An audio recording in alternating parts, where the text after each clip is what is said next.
I am not the chair. I am the chairman pro tem, so I have the honor of leading this meeting for 5 minutes until we get a chair, and then I hand the gravel over for the rest of the time. According for new members, we have a policy which is election of officers B240. And the chair pro tem, which is myself, happens to be the longest serving member of the regional school committee. One of the first thing under the rotation of the chairmanship, it rotates between Southborough and then the following year, Northborough. I'd like to thank Kathleen Polechka for the wonderful job that she did last year in our leadership. So now it's Northborough's turn, but what we have to do first is ask Northborough if they're willing to take on the chairmanship. Yes. Yes. Okay. So the first thing that is the order is to take nominations. Nominations do not require seconds, but they have to be accepted by the nominee. If they would like to, they could make a speech on behalf of their behalf. And our voting, because we're not even remote tonight, our voting is by affirmative show of hands. So at this time, I'd like to entertain a motion for chairpersonship. I'd like to nominate Chris Covino as chair. Second.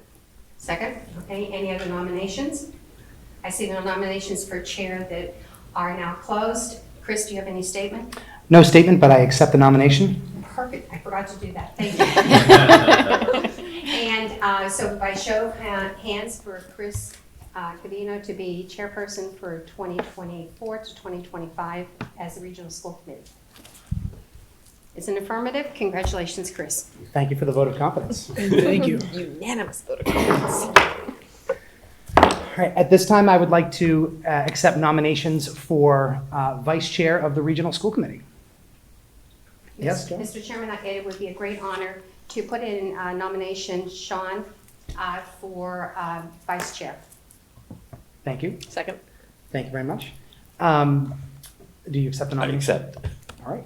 All those in favor of accepting Mr. O'Shea as vice chair of the regional school committee? Congratulations, vice chair. Thank you. You can vote for yourself. All right. At this time, I would like to entertain nominations for secretary of the regional school committee. Mr. O'Shea. I'd like to nominate Joan Frank as secretary. Great. Second. Great. Second by Kathleen. Do you accept the nomination, or do you have any statement, or would you like to accept the nomination for secretary of the regional school No committee? statement, No statement? All right. but At this, I accept the nomination. thank you very much. At this time, let's have a vote to affirm Ms. Frank as secretary of the regional school committee. Thank you. The vote is unanimous. I would also like to, at this time, first of all, thank you very much for stepping up for being officers. Kathleen, thank you so much for serving as our chair last year. And I'd like to thank or welcome Kathleen Howland and Crystal Cass, who were elected in Northborough yesterday. They are unable to be here this evening. And also welcome Jen Primack to the Regional School Committee. And welcome back Kathleen to the Regional School Committee as well. So congratulations and thank you very much. All right. At this time, I'll entertain any audience sharing.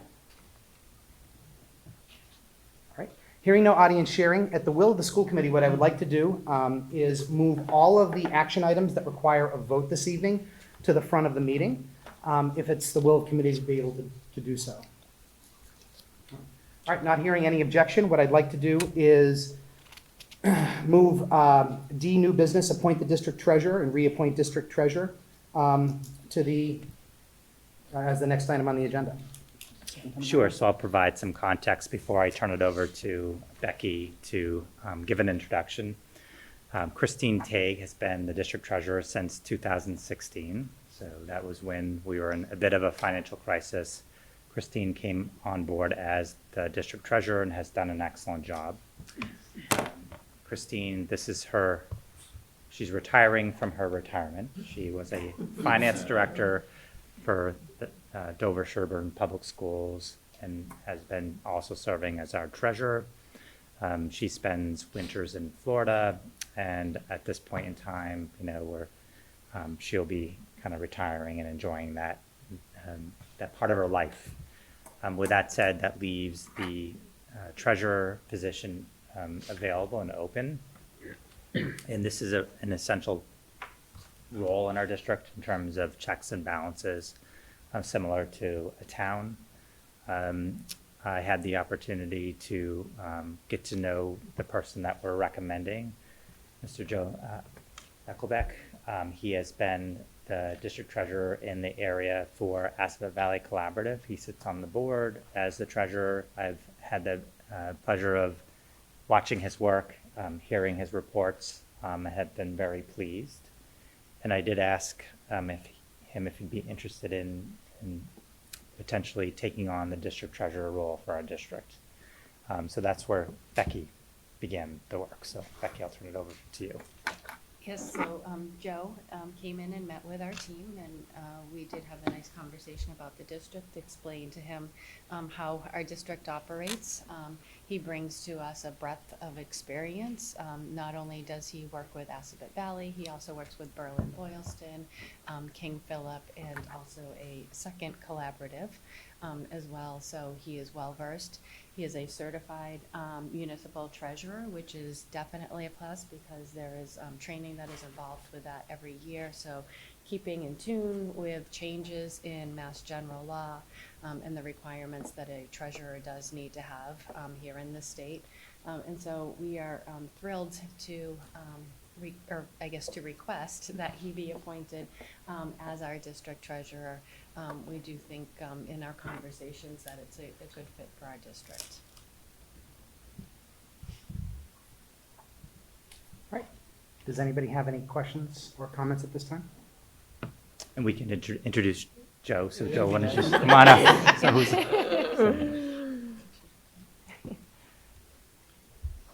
Joe. Thank you. Welcome. Yeah, welcome. Thank you. I do have one question, and Joe, pleasure to meet you. My name is Matt Spencer. Serve on the audit committee and then also the budget subcommittee for the district. And Matt, one more assistant treasurer.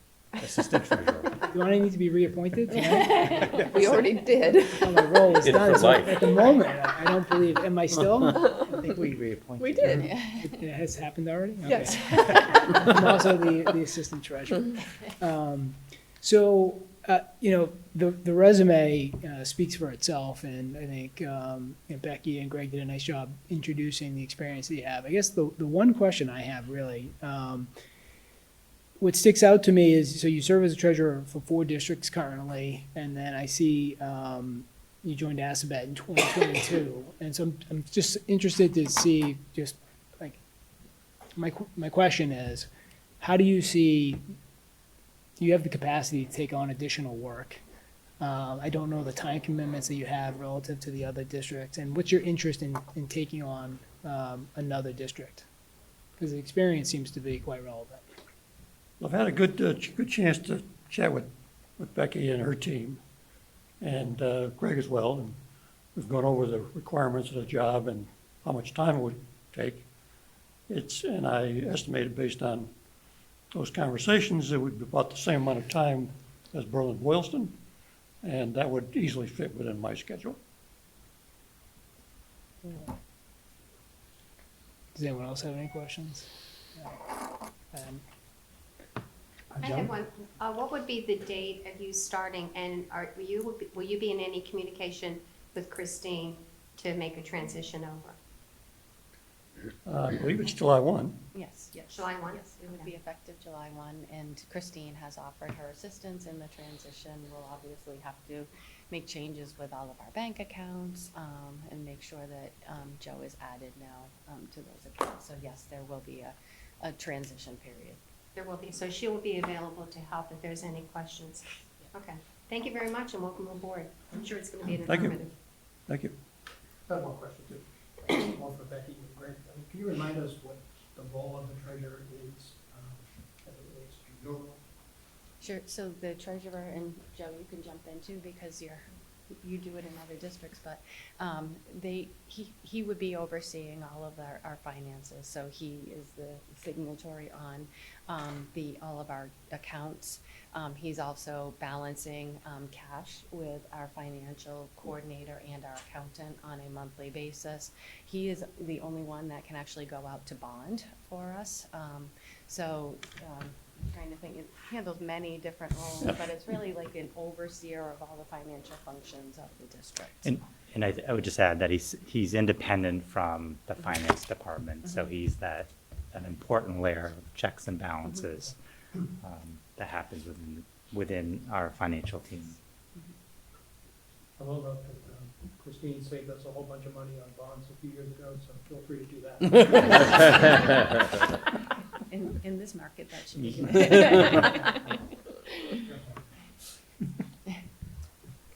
All right, I guess I would just like to make a quick comment, Mr. Mickelbeck. I don't know if you remember me, but I was actually the school treasurer at Tohoto probably about 10 years ago. And I remember sitting down with you and you were explaining me how all of the accounts could work. And I remember you being incredibly gracious and patient working with me while I was trying to figure out how all this stuff went. So thank you very much. That worked. So, anyway, so I was good. not hearing any comment, I will entertain a motion to appoint Joe Mickelbeck as the treasurer of the Northborough-Southborough Regional School District. So moved. So moved by Kathleen, second by Paul. Any discussion? All those in favor? All those opposed? The vote passes unanimously. Congratulations and welcome aboard. Thank you. Welcome aboard. Thank you, Joe. Thank you all. Now, the real test is, can you make it back to the main lobby? Yeah, I love some breadcrumbs. And the last thing I would just like to say is that Christine Tague has been excellent at her role. She has really been steady, helped us become better, and we will be inviting her to the June meeting so we can thank her personally for her years of service and give her the thanks that she does deserve. Thank you very much. Great. Thank you. Thanks again. Thank you, everybody. Do we need to, it does say reappoint assistant treasurer. Yeah, so maybe he's right. I will also entertain a motion to reappoint Matt Spencer as the assistant treasurer for the Northborough-Southborough Regional School District. So moved. So moved by Kathleen, second by? Second. All right. You any gotta be faster, don't you? I have a question. Sure, please. Matt, would you accept the appointment? I will accept the appointment. Thank you. Matt, I have a question. Would you keep better track of whether you've been appointed than I do? Because I thought we did it last month. But we just talked about doing it. All right, any discussion? All right. All those in favor? All those opposed? Motion passes unanimously. Congratulations. All right, I would like to take action on minutes, action on the open meeting minutes of April 24th, 2024. So moved. So moved. So moved by Joan. Second by Second. Kathleen. And do we have any discussion? The motion is to approve and release the open meeting minutes of April 24th, 2024. All those in favor? All those opposed?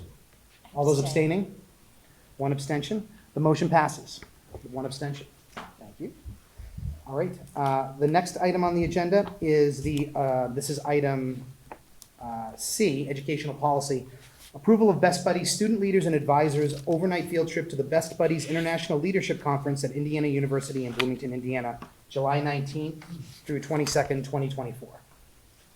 So in your packet is the required paperwork for approval, and I'll turn it over to Principal Bevan to provide an overview. Yeah, sure. So I think, as you're probably aware, we have one of the best buddies chapters and organizations in the Commonwealth, and that is a result of the hard work of our staff members, and primarily Mr. Kevin Hausman, who's a science teacher for us. He's does a whole lot of heavy lifting and hard work to make it a really exciting club, and one of those things that allows him to do that is to gain the training and the kind of the knowledge that occurs at conferences, and the the largest conference is this one that they've attended a very small group each year that I can recall in the Midwest. And so this year, I think it's in Indiana, and it's 2 student leaders who are the co-presidents of Best Buddies, and 2 adults, Mr. Hausman and one of our special education teachers. And it's a really great conference, and we get a lot out of it, and they bring back really great ideas. So it has my full endorsement.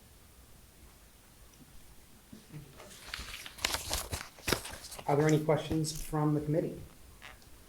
I have one. So the student leaders, I assume that they're juniors or? I think they're juniors. Yeah, I looked at the names. It's Paige, right? And Paige and yeah. Catherine. I was just curious because of the timing of the conference being subsequent to graduation, so I just figured it was Yeah, current junior. juniors, and last year's juniors who are this year's seniors who are graduating. Like that's been the pattern. Yep. Thanks. Good question. All right. Not hearing any additional questions. At this time, I'll entertain a motion to approve the Best Buddies Student Leaders and Advisors overnight field trip to the Best Buddies International Leadership Conference at Indiana University, Wilmington, Indiana, July 19th through 22nd, 2024. So, Moved by Paul, second by Sean. thank you. All right. Any further discussion? All those in favor? All those opposed? The motion passes unanimously. Congratulations. Thank Good luck you. on the trip. Thank you. I'll let Mr. Hausman know. All right. I would like to then move to new business approval of grants, which is D8 on the agenda. We're looking to seek approval for the donation from the Northborough Junior Women's Club in the amount of $200 to Best Buddies. The approval of a donation from Mary Gordon in the amount of $50 to the ARHS Unified Singing Club.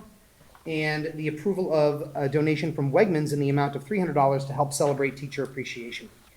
Yeah, so, and these are explained in each of the letters. We are very lucky to have the support of from each of these for these. They're not huge numbers, but these kind of this kind of money adds up, and it helps us do really wonderful things.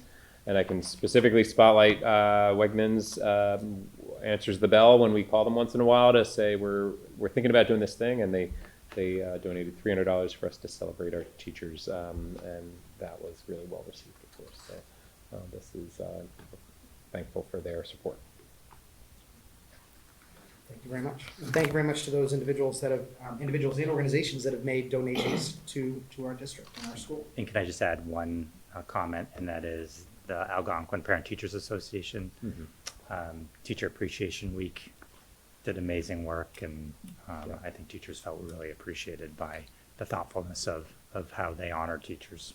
Yeah, every day that we have something for them to enjoy, and our APTO, which is it's about the strongest PTO version of the strongest PTO I've ever seen. They're just really supportive, and our teachers feel very much appreciated by the things they do. They bring in food. They show their appreciation often through food, and they do that really well. And I will share there's a greater presence of central office during that week. Yeah, I cannot say enough about them. They're terrific. All right, any further discussion? Do I hear a motion? I move that we approve the 3 grants as described by you 2 minutes ago. Thank you. Second, motion by Kathleen, second by Paul. Any further discussion? All those in favor of approval? All those opposed? The motion passes unanimously. Thank you very much. Moving to the next item on the agenda that requires a vote, I'd like to move to items E3 and E4, which are the FY24 monthly general fund expenditure report and the FY24 statement of revenue. And I'll turn it over to Becky Pellegrino. Oh, yeah, this is early I in the know. evening. And let me just say, I will take ownership of this. I need to leave at 8:45, so I It's appreciate good. it. I'm fresher. So. So I appreciate it. So I'll just point out that the monthly general fund report that's in the packet is as of the end of April of 2024. We do have just under 300,000 remaining on the bottom line, which is a little bit lower than where we were last year at this time, where we had 368,000. And it was a decrease of about 150,000 from the previous month. Really, the two main areas where you're going to see that difference is, the first is in our school choice and charter school amount. That's account 9800, which is on page 7 of the report. We did have to adjust those numbers again. If you recall, in the revenue report a few months ago, I had mentioned how we had received an overpayment from DOR, and we've been working with them, and so they had us reissue a check. Well, now they're taking it out of our assessment. So we, again, are in contact with DOR and DESE, and apparently the two don't talk. So we are working to get that rectified. Hence why we need a treasurer. Yes. And then the second line item is in our school, our tuition out, special education line item, where we did have a new legal agreement that was signed over the past couple of months, and so you'll see a decrease in that line as well. So really, that's where those two main differences are. But we are on track with the plan that I had outlined at last month's meeting, and everything is moving along in the finance department as we close out 24, and we have just started to open up FY 25, and the Tuesday after Memorial Day is when the building can start to enter purchase orders for the upcoming school year. So really, over the next month and a half, we'll be working in 2 fiscal years. So. Thank you. Questions, Joan? Yeah, you said the first one was on page 7, and is the second one on page 8? Yes, yeah, Okay. yeah. Thank you. Any discussion or comments? All right, I'll entertain a motion. Is it just for statement of revenue or both? I can do the statement of revenue, and we could do them both at the same time. Okay, we'll do them at the same time. Sure, that'd be great. The statement of revenue, actually, there was not much activity during the month of April. We had our typical revenues, which would be the Chapter 70 and our interest income. You will notice that our spring athletic receipts did bring us to where we had projected we would be for the current fiscal year in terms of receipts. And then we also received our third circuit breaker payment, and that was both for tuition and for transportation. So we will see one more payment, but typically we don't see that until it's for FY 24, but we see it in July, but we are able to recognize it in this fiscal year. So those were the main areas. We will see, I would say, over the next month, a little bit more activity. We're still waiting for our second payment for the Regional Transportation Fund, and then June 1st marks the 4th quarterly installment of our assessment for FY 24 from the 2 towns. So at that point in time, we should have a almost complete picture of our revenues for the year. Any questions from the committee? All right, I'll entertain a motion to approve the FY 24 monthly general fund expenditure report and the FY 24 statement of revenue until audited. So Seconded. Paul, second by Matt. Any further discussion? All those in favor? All those opposed? The motion passes unanimously. Thank you. All right, at this time, that concludes all of the agenda items that require a vote. So I'm going to return back to item D. 1, which is new business legislative update. Sure. So in the superintendent's memo, I did provide an update on the legislative budget process and where we are. We did receive information about the Senate Ways and Means budget, and we did find out a couple of not great news. One was that the Universal School Lunch Program was funded at the governor's budget compared to the House, and that was a reduction. And the concern is that the Universal School Lunch Program is underfunded. So in the Senate's budget, it continues to be underfunded. We did see the same amount of increase for per student per pupil aid from $30 to $104, so that has remained constant between the budgets. And then we did see a decrease in a couple other line items. I think regional transportation was level funded to the governor's budget and the Senate and the House budget. We continue to advocate for that to be at 100%. And then circuit breaker is another area where we're monitoring closely. Are you done? I don't want Yes. Oh, Sure. so I'm worried about like an unfunded mandate with the lunches. If that goes underfunded, are we going to need to start charging, and can we charge if it's supposed to be universally free? Do we even know? No, I think if there is no funding for universal free lunches, we'll have to come up with a plan and charge for lunches. That's Is the it only partial way. funding or no funding? So it's I believe it's $20 million short of what they think full funding needs to be.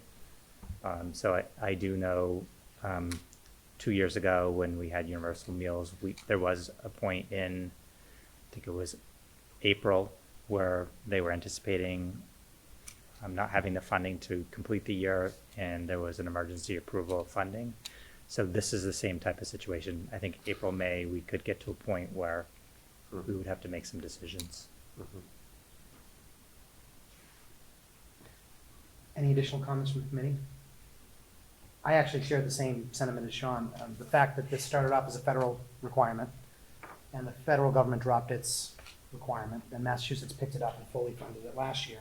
And now they're only partially funding it during a time when we're losing additional grant funding, makes it particularly challenging to find an alternate funding source. Do we do free breakfast also? Yes. So, okay. Something we'll have to look at then. So one of I think the outcomes of universal free lunches and breakfast is that we have been able to create a cash reserve for any emergency situations. So I think Becky and Keith are looking at what it would take if funding fell short to get us through the year without charging for breakfast or lunch.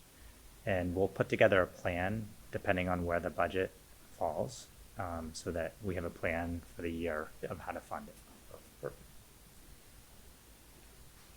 Any additional comments?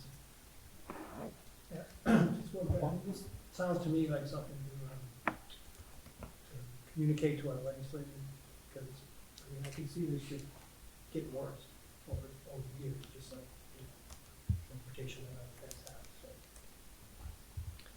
In our legislative delegation is aware of this, and this is a priority, and we have been in contact with them, and something that we're also working with Project Bread and advocating for this.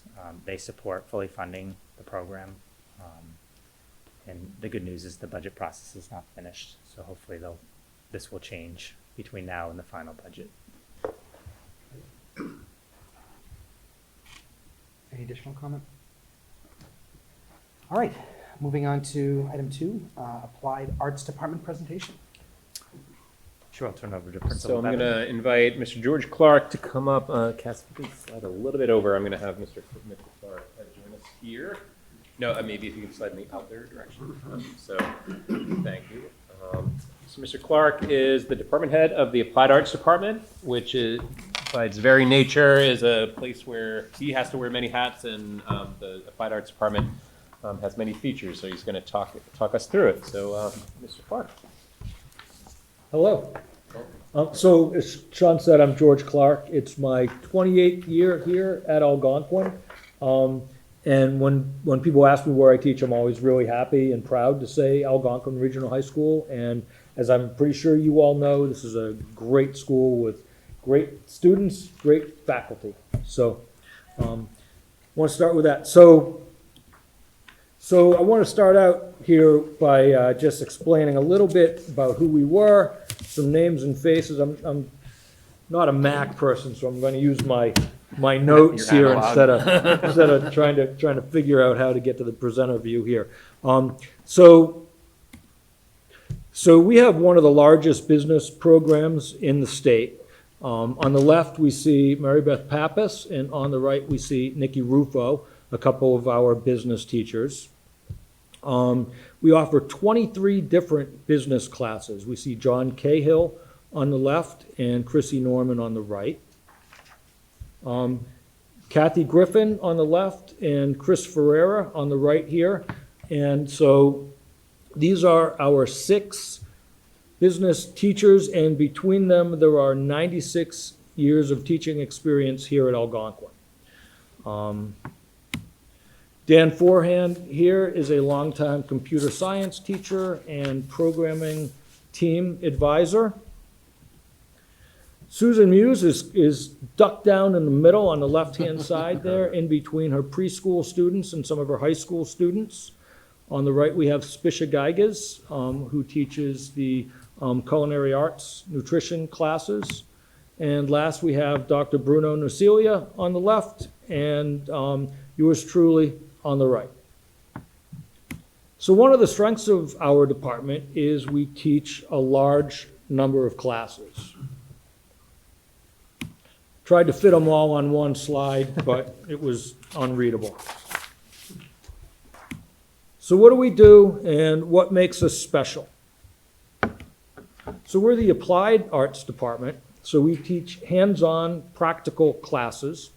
Here we see some AP computer science students giving presentations about algorithm projects that they had created. We teach content that students can relate to. I just really personally love the juxtaposition here of the needlepoint on the left and the students heating and bending steel on the right using a torch. Here we have a steel jellyfish that was made by a student, and students working with a trebuchet in the hands-on engineering class. So a lot of what we teach, from accounting to woodworking, can be directly applied to a career. On the left, we can see a podium that was repaired by some students in woodworking class, and on the right, there's a bicycle. So we had a community member that needed a bike. One of the staff members donated it. A number of students repaired and tuned it up, and they were really pretty proud of themselves, and I was pretty proud of them as well. A lot of the classes that we teach are not offered at other schools, which I think is a real strength of Algonquin. I've heard so many stories over the years from a variety of guidance counselors and special ed teachers about students that wouldn't come to school if it weren't for some of our classes. For some of the students, our classes are really a draw. So we have 3 different pathways that students can follow within our department. And we have 2 new classes since the department chair of my department last presented to you. So we have Exploring Computer Science, which is a new graduation requirement. Here we have a couple of students that have decorated a small robot. These are Finch robots that are used, students learning to do some coding. And one of our teachers wrote a grant, I believe it was last year, maybe 2 years ago, to get the funding for some of these robots. So this is a video. So this robot, there was audio, but we don't need it. This robot was programmed to light up and dance to some music. Just a little example of the kinds of things kids do in that class. That's probably enough. Okay. So students in that class, the Exploring Computer Science class, they also learn a little bit about AI. So they learn how to, so they learn about AI. They learn some other skills such as creating web pages, and they create web pages about AI. This is a poster, of course, but similar sorts of topics that go into the web pages. Why don't I just look at my note?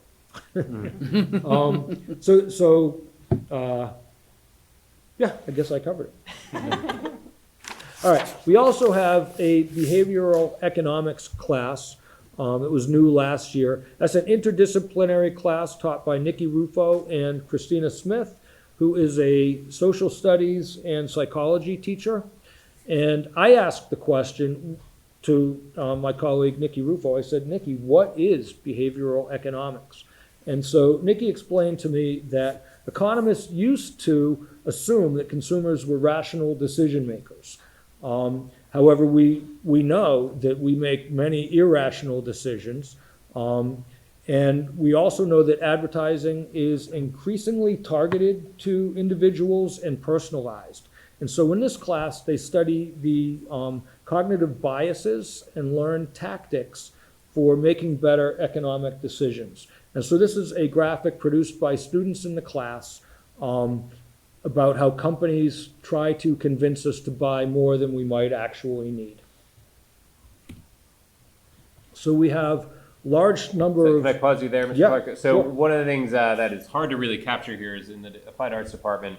Well, let me go back a little bit. Our school is probably one of our school's greatest strengths is the strength of our electives offerings, and probably the real heart of our electives offerings program is heavily resides in this department. And so as you saw in that multiple slides, it was hard to catch them all, but there are just so many opportunities for students to explore an interest that is outside of the core academics, and yet that is challenging, it's rigorous, it's often hands-on.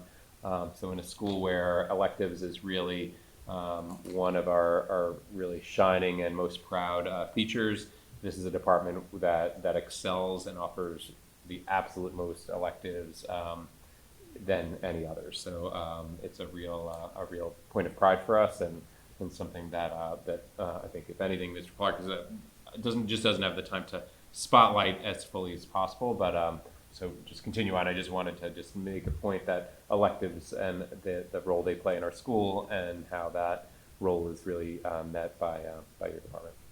Thank you. Yeah. Yep. So people in our department are involved in a lot of different extracurricular activities as advisors, and this is probably most of them, but might not be all of them. One of our clubs is the robotics team, as I'm sure you are all aware. And last year, the robotics team went to the World Championships, which was terrific, and most of the students on the team graduated. So this year, the team was really proud. They won an award for their autonomous software with a programming sub-team that was almost exclusively freshmen, which is quite a feat. And so here we have a video showing the autonomous mode of the robot. And so without humans operating it, the robot was able to use cameras and onboard vision sensors and locate these rings, aim, and shoot them in a target. And we don't see it succeeding in getting all 4 of them in this video because it ran out of time, but they were able to routinely get all 4. And so they won an award for that, which was pretty remarkable given how many of the members of the team went on after last season. How do I escape the video? Escape. Okay. Go back to this slide.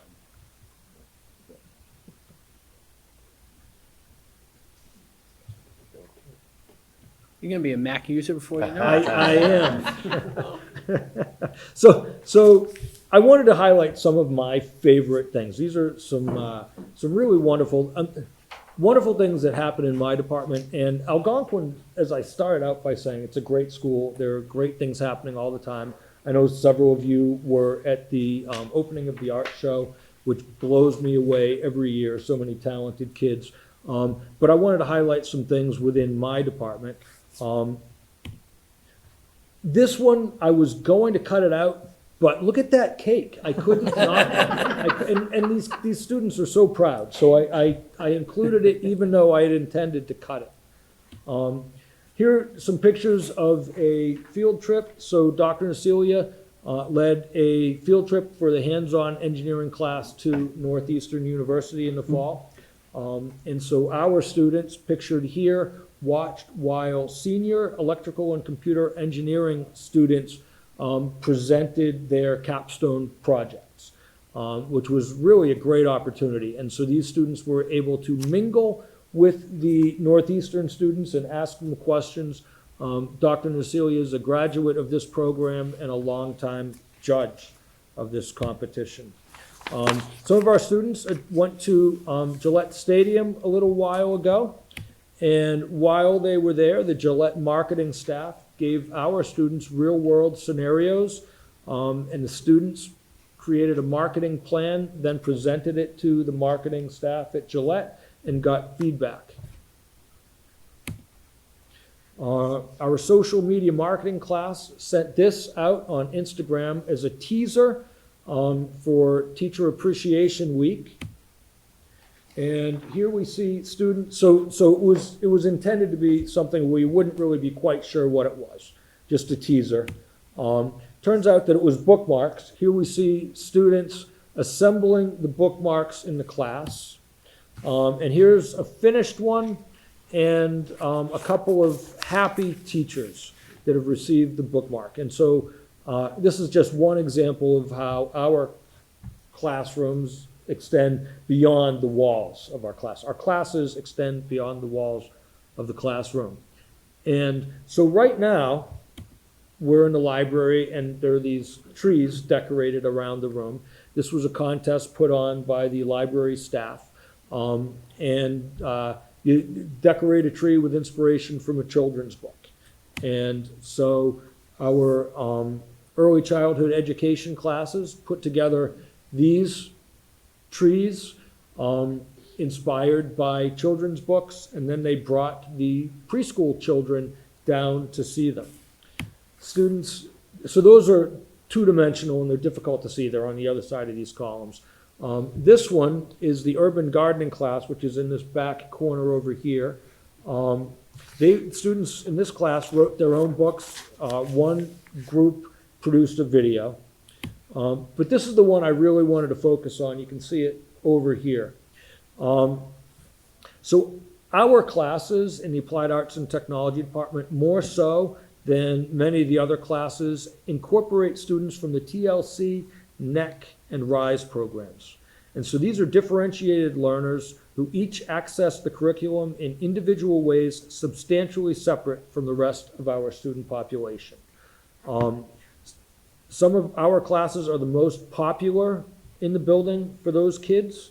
And for some of those students, the only inclusion class they have in their day is in our department.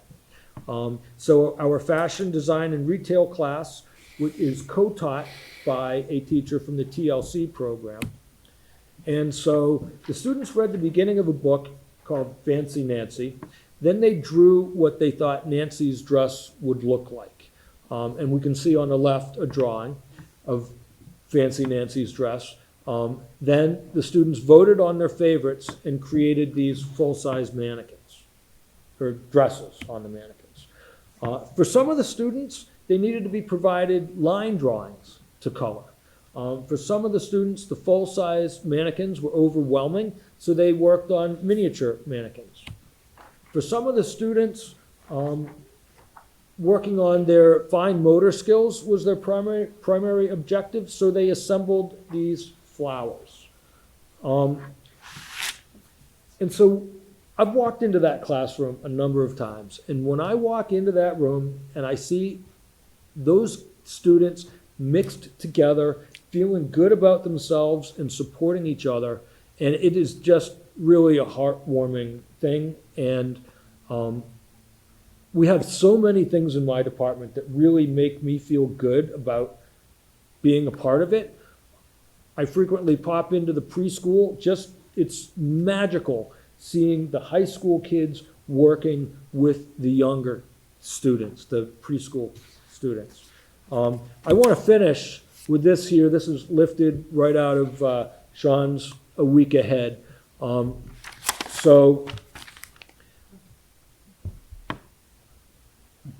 Students in hands-on engineering class wanted to create some adaptive technology for the student that you see on the right, who needs to exercise but was unable to exercise using our school equipment. So you can see the students on the left with Dr. Nasilia They created a variety of different adaptations that could be used. And here we have the student on the right pedaling a bike for his first time. And doesn't get any better than that. I mean,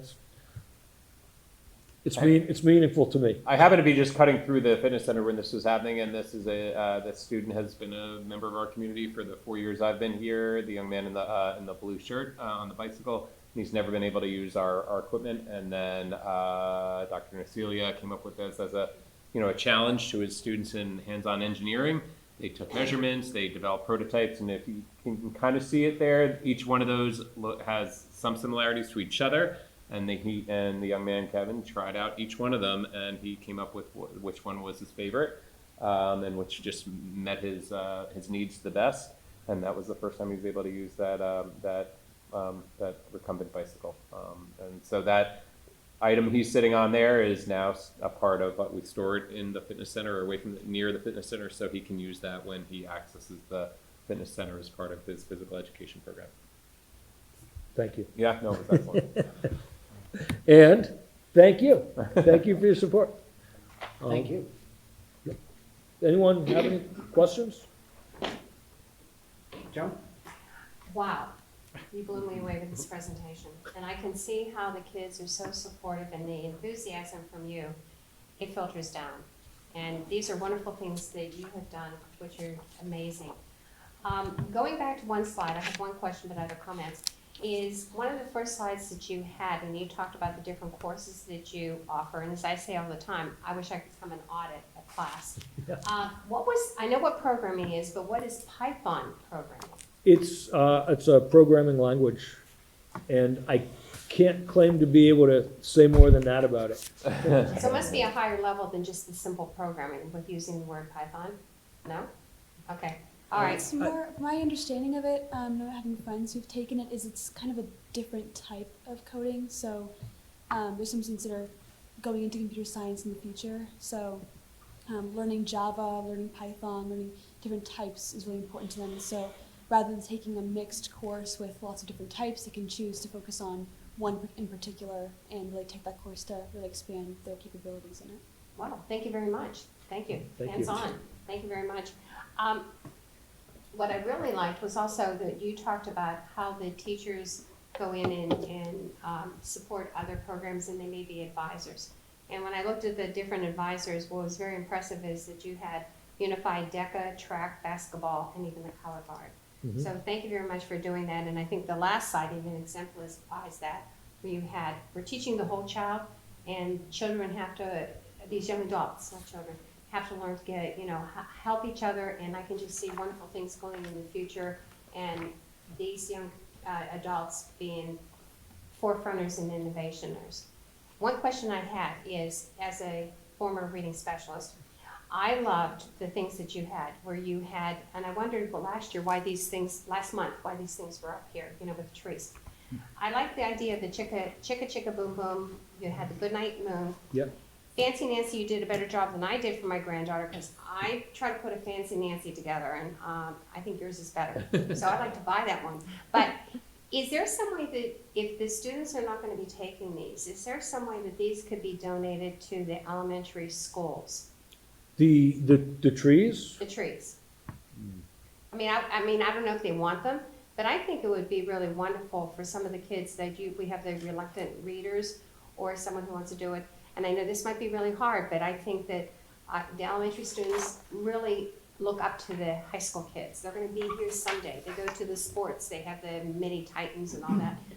I think it would be wonderful to take these trees next year, maybe to the library, especially Chicka Boom Boom, Goodnight Moon, and Fancy Nancy, and have the kids go down there. I mean, their eyes are going to be wide open, and you never know. They're going to remember that forever. It's going to put a lasting impression on them. So I can just jump in only and just indicate that we've had many meetings in this room, and we've never had it look like this. And so last month when we were meeting, I intended to explain why we have the trees in the way they are, and I'm glad it worked well in this. So I think next year we can, this was a greater success than we anticipated. The librarians had planned to build something around Arbor Day, and it just really blossomed. And some of them are out of your department. Some of them are AP Psychology, that's the one behind you, where the AP Psychology students created a tree based on the concepts, the psychology concepts that can be found in the Lorax. So each one of these I can't speak to with any real authority, but I anticipate next year, if we got 9 trees this year, which is what we did as a first year effort, we'll have more next year, and I think we can kind of look for a way to like maybe spread it around the rest of the district in some way and have others participate maybe in their own schools. I think it was a real success, and I part of that was the applied arts, but part of it also was the librarians and the other teams that participated. Yeah, really exciting. Especially when you do Read Across America in January with Dr. Seuss. I mean, I forgot the Lorax behind me. But I mean, these are wonderful. I mean, kids will get engaged into it, and it may get them an interest into reading and find an author that they really, really like. So if we could do that, I don't want to wait till January though for Read Across America, but. I'll mention it to our librarians, and George and I will connect. Okay, thank you. Yeah. Jen? So I have a quick question. I'm coming from like the K through 8, so it's very different framework for me understanding electives and how they work. But there's so much offered. This presentation was great, by the way, it's fantastic. There's so many things that are offered. How is there guidance for students to be able to pick? What do they pick, and which would fit for them? Is it word of mouth? Are there presentations?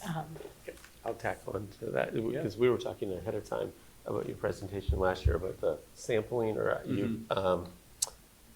electives, course shopping. That's it. Yes, Yeah, right. yeah. I wonder if that's going to continue, because when there's this many, it's hard to know what to pick when you just have the book. So I can answer that, unless George, you want to jump in any time. Our guidance department certainly has a very strong command of this and works with students around their interests to help use these opportunities to expand on their interests. I will say, kind of frankly, that as freshman schedules do not have a huge amount of room for electives, and that room grows and expands as students become sophomores and then juniors and then seniors. And as they do, I think their interests solidify and their strengths solidify, and their awareness of what's out there solidifies. So for freshmen coming in, they really don't have too much room to add one. So that's a time to do a little bit of, maybe one half-year course in one area, and it may be any of the ones that you've seen. For example, nutrition, cooking class is a very popular freshman elective. It's open to all grades, but freshmen take it in large numbers. Perfect chance to they get a chance to sample that class, frankly, and then they get to see what else is on that hallway, and the other hallway where they might be taking social media marketing or metals or video production. I mean, there's such an array, and our guidance department really has a good command of that they'll match to students' interests that they come to understand and students will tell us about. So I'll tack on that too. So when my kids first started here a million years ago, I was absolutely not engaged in any of this. So I had no idea. So my first-time freshman son comes home with a schedule that has a study hall in it. And I was like, no, you don't need a study hall. So we marched into the guidance counselor, and of course he had a good schedule.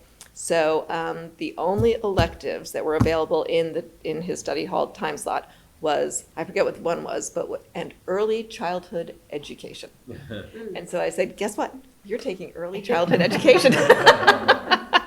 And he loved it. He will never admit it, but he loved it. And then I also, explained, I was like, you don't need study halls. You need to take advantage of, because this is special. Like the surrounding schools, and certainly other schools in Massachusetts, do not have it. The kids in this district are so lucky. So, and I completely agree. It's not that my kids were the type that needed something to come to school for, but they needed a break. They needed a class that they truly enjoyed. And all of the ones subsequent to the lesson I learned, all of the ones that they took from there on in were just, their favorite classes consistently. So I applaud you and your department and how much better it's gotten since my kids were here. And they'd be totally jealous now to see all these different opportunities. Thank you. I'm gonna glom onto that. Kathleen gave me that same advice when my kids were just getting here. I thought she was just mean. But then same thing, I got a whiff of all the things that were out there, and I said the same thing, my kids never had to study, and they never missed it. And I do want to give a shout out to a couple of programs, DECA, my son participated in that, and it just really gave him a good outlet, I guess, and he got some trophies too, so that was nice. And then the robotics, I know there was a whole bunch of kids involved in that, and I love how they show up at the football games and they use the robots to throw t-shirts in the crowd, and everybody gets excited, so like you talked about, that was breaking out of the walls of the classroom. So just kudos to you and the whole department on those kinds of efforts. It's a ton of kids involved in both of those programs. Like I had so much material when I first knew that I was going to be coming here. I was a little panic. Oh my, what will I say? And then as I started pulling it together, I had to cut a lot. So, Thank you. thank you. I guess I would just finish up by saying, is there anything that you feel that the school committee could provide to you budgetarily or otherwise? It's the Paul Butka question that we ask everyone. Do you have everything you need? I think we're really doing pretty well. Yeah, I mean, no complaints. What I would you. say is our staffing is right where it needs to be. I think we're really well staffed in this department.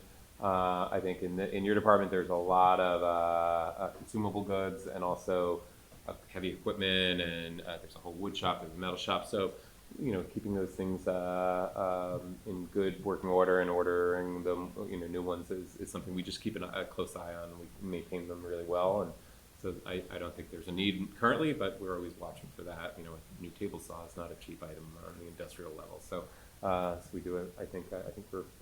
I don't want to speak for George, but we've talked about this a lot, and he does a nice job with his budget. So I think we're in good shape in this department. Another question. Do we take advantage of we have a very charitable community. Do we take advantage of, like when you're looking for a table saw? I mean, you can probably just go on Craigslist or Free Northborough, whatever these sites are called. Do we take advantage of that? Because certainly you've got the students who could take somebody's old table saw and, revamp it. Or no, not really. There are things that are donated, but, table saw, as an example, we probably wouldn't be interested in the one that a homeowner had in their basement or garage, but we've definitely accepted donations over the years. Great. The only thing I would like to add is when state representatives Donahue and Kilcoyne and Senator Kennedy came through Algonquin, we did talk about all of the programs that we do have in applied arts. We toured the metal shop, the wood shop, robotics, and one of the comments was, wow, high schools are trying to reestablish these programs. And she also mentioned the innovation pathways and the business concentration that we have, that these are pathways that we can actually get funding for. The difference is we already have them. So that is something that we're looking at and investigating. But they were so impressed with the depth and breadth of programming that are offered to our students. Any additional comments? Thank you very much for your presentation. Great job. Thank you, Thank you. and thank you all for your support. Thank you. This is your Well done. computer, Yeah. so. Well done.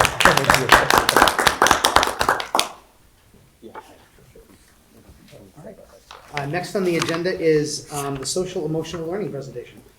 Sure. So I think very directly related to the presentation we just saw, I think if kids are actively engaged and excited to be at school, I think that is an important part of the work of students' well-being. So this evening we have Dr. Jennifer Lipton O'Connor and Mary Ellen Duggan, who will share some data around SEL, discuss patterns and trends, and also talk about emerging data points. So welcome. You ready? It's a hard presentation to follow. How many robots are in your? Not very many, unfortunately. So thank you all. I'm Jennifer Lipton O'Connor, the Social Emotional Learning Coordinator, and my co-presenter, Mary Ellen Duggan. I think you all know her. It is a really hard act to follow, and I think Mr. Clark was being really modest because students wouldn't just tell me when I used to be the psychologist that they came to school for the courses in his department. They often actually said for him personally as one of kids' favorite teachers in the building. So it's really exciting to see all those pictures. I also have a student who will be here in a year and a half, so I'm excited for all the classes he'll have the opportunity to take. And I think, just the connections students are able to make through those courses with their teachers and peers are really special and might look a little different than in more like the typical academic subjects. But I think it is a good segue to what we're going to talk about, social emotional learning updates. So we're going to be a little longer than usual, but I'm going to try to go fast, but there's a lot of work to share. I always like to start with kind of that like bigger picture. What are our objectives here? And I think as a district, we've really prioritized healthy and balanced learners, our students' social, emotional, and physical well-being in addition to their academic achievement and excellence, and really kind of looking at that whole picture of a student and really what we want our students to have learned and achieved and what kind of citizens we want when they graduate. So that's sort of what frames our work. And then the other visual that I always like to share is from the Department of Education, and that's their multi-tiered system of support. So those of us who are educators probably use this image a lot, but if you're not familiar with it, this sort of lays the framework for a lot of the work we're doing. And some of our updates today, we're going to be talking about the different levels of support. So we'll talk about our Tier 1 support. So those are some of the universal programming, universal supports available to all students. So we're going to talk about some of what that's looked like this year. And then there's also times where students might need more targeted support. So we call that a Tier 2 support. And then sometimes students need an even more intensive set of supports, and we call that Tier 3. And it's really important to know that this is all still within general education. This isn't even including special education services. And the things that we like to really think about and talk about are how do we determine using data which students might need higher levels of support than that Tier 1 support. So really looking at our sources of data in systematic ways, and then also making sure all those supports are really evidence-based practices and really trying to keep up with the current practices in our field. So that's sort of the basis of what we're going to share today. So some of the highlights, I'll kind of give you like a big picture, almost like a laundry list, and then a few of the things that are new for this year we'll dive into it in a little more detail. So a big thing, this was very exciting in our world, the comprehensive health and PE guidelines were voted in. I literally was watching it live, like the NFL draft. It's like a big thing. This was like the big moment for us. Where they passed, this was the first time since 1999. So it's very exciting. It's a very thick document. It goes from pre-K up to our 12th graders. So this year we really started to unpack that. Mary Ellen has really taken the lead on that with Andy McGowan here at the high school, who's one of our former PE teachers as well.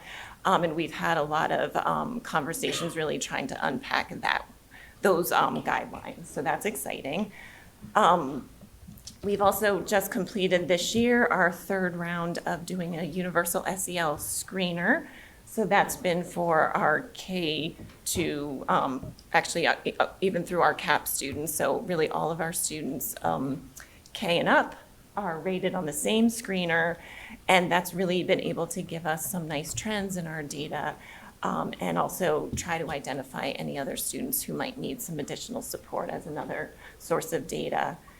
And related to that, we've really been able to use the analytic view, the new data dashboard that I know Dr. Reinhorn has shared a few times. And that's been a really great tool that we've used to really work with the data in really meaningful ways. So that's been a really exciting undertaking this year.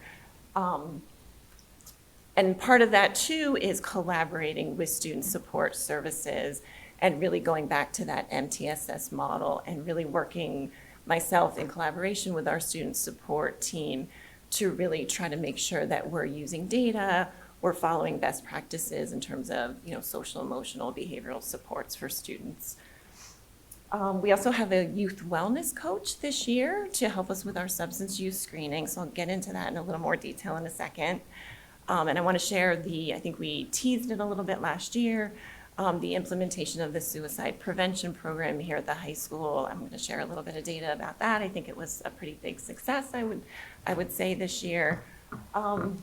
Our wellness days this year, we also had some grant opportunities for teachers. I'll give you a little more details about that. And Mary Ellen will share a few slides with some of the key indicators on the Metro West Health Foundation survey. So we've just recently gotten the key indicators, so we wanted to share that out with you tonight, some of the trends. There's a lot of really positive news, and then a couple of areas we know we need to work on. And I always like to say this is one of the hidden things that people don't always remember that we do. But part of our work involves the Say Something Anonymous Reporting tip line. So here at the high school and our 2 middle schools, we've been using the tip line for 5 years now. It's through the Sandy Hook Foundation, so it's free of charge. And it's been a very effective tool for us to help identify students or situations where we might need to provide more support. And I also want to give a shout out to our school resource officer, Officer Sullivan. He's really been, I think, an amazing partner this year for us. Is this his first year or second year? I can't remember. First year, yeah. It's only his first year I know, because it feels like he he's knows every extraordinary, yeah. student. It's so weird. You see him walk around the school and it's like he knows everybody. He looks like a student. Well, he looks like a student, but he's also just very connected with the students in a way that's really nice to see. Okay, so those are kind of some of the big themes this year, and I just want to go into a couple of details with some of the programs. So the Signs of Suicide is an evidence-based suicide prevention program, and we've used it historically, some older versions of it in our middle schools, and last year we sort of rebooted that with the newer version of the Signs of Suicide in our 2 middle schools. And because of some logistics here at the high school, we needed a little more planning time. But this year, we successfully implemented the program across all of our 9th and 11th grade PE classes. So the program is an evidence-based suicide education and prevention program, and we've actually had it for free for the last 2 years through a Massachusetts Department of Public Health grant. So we've implemented it. So this was our first time this year, and I really want to thank, Mr. Bevan and his team, and most importantly, our PE teachers with Mr. Malson leading that work. So this was new to our PE department.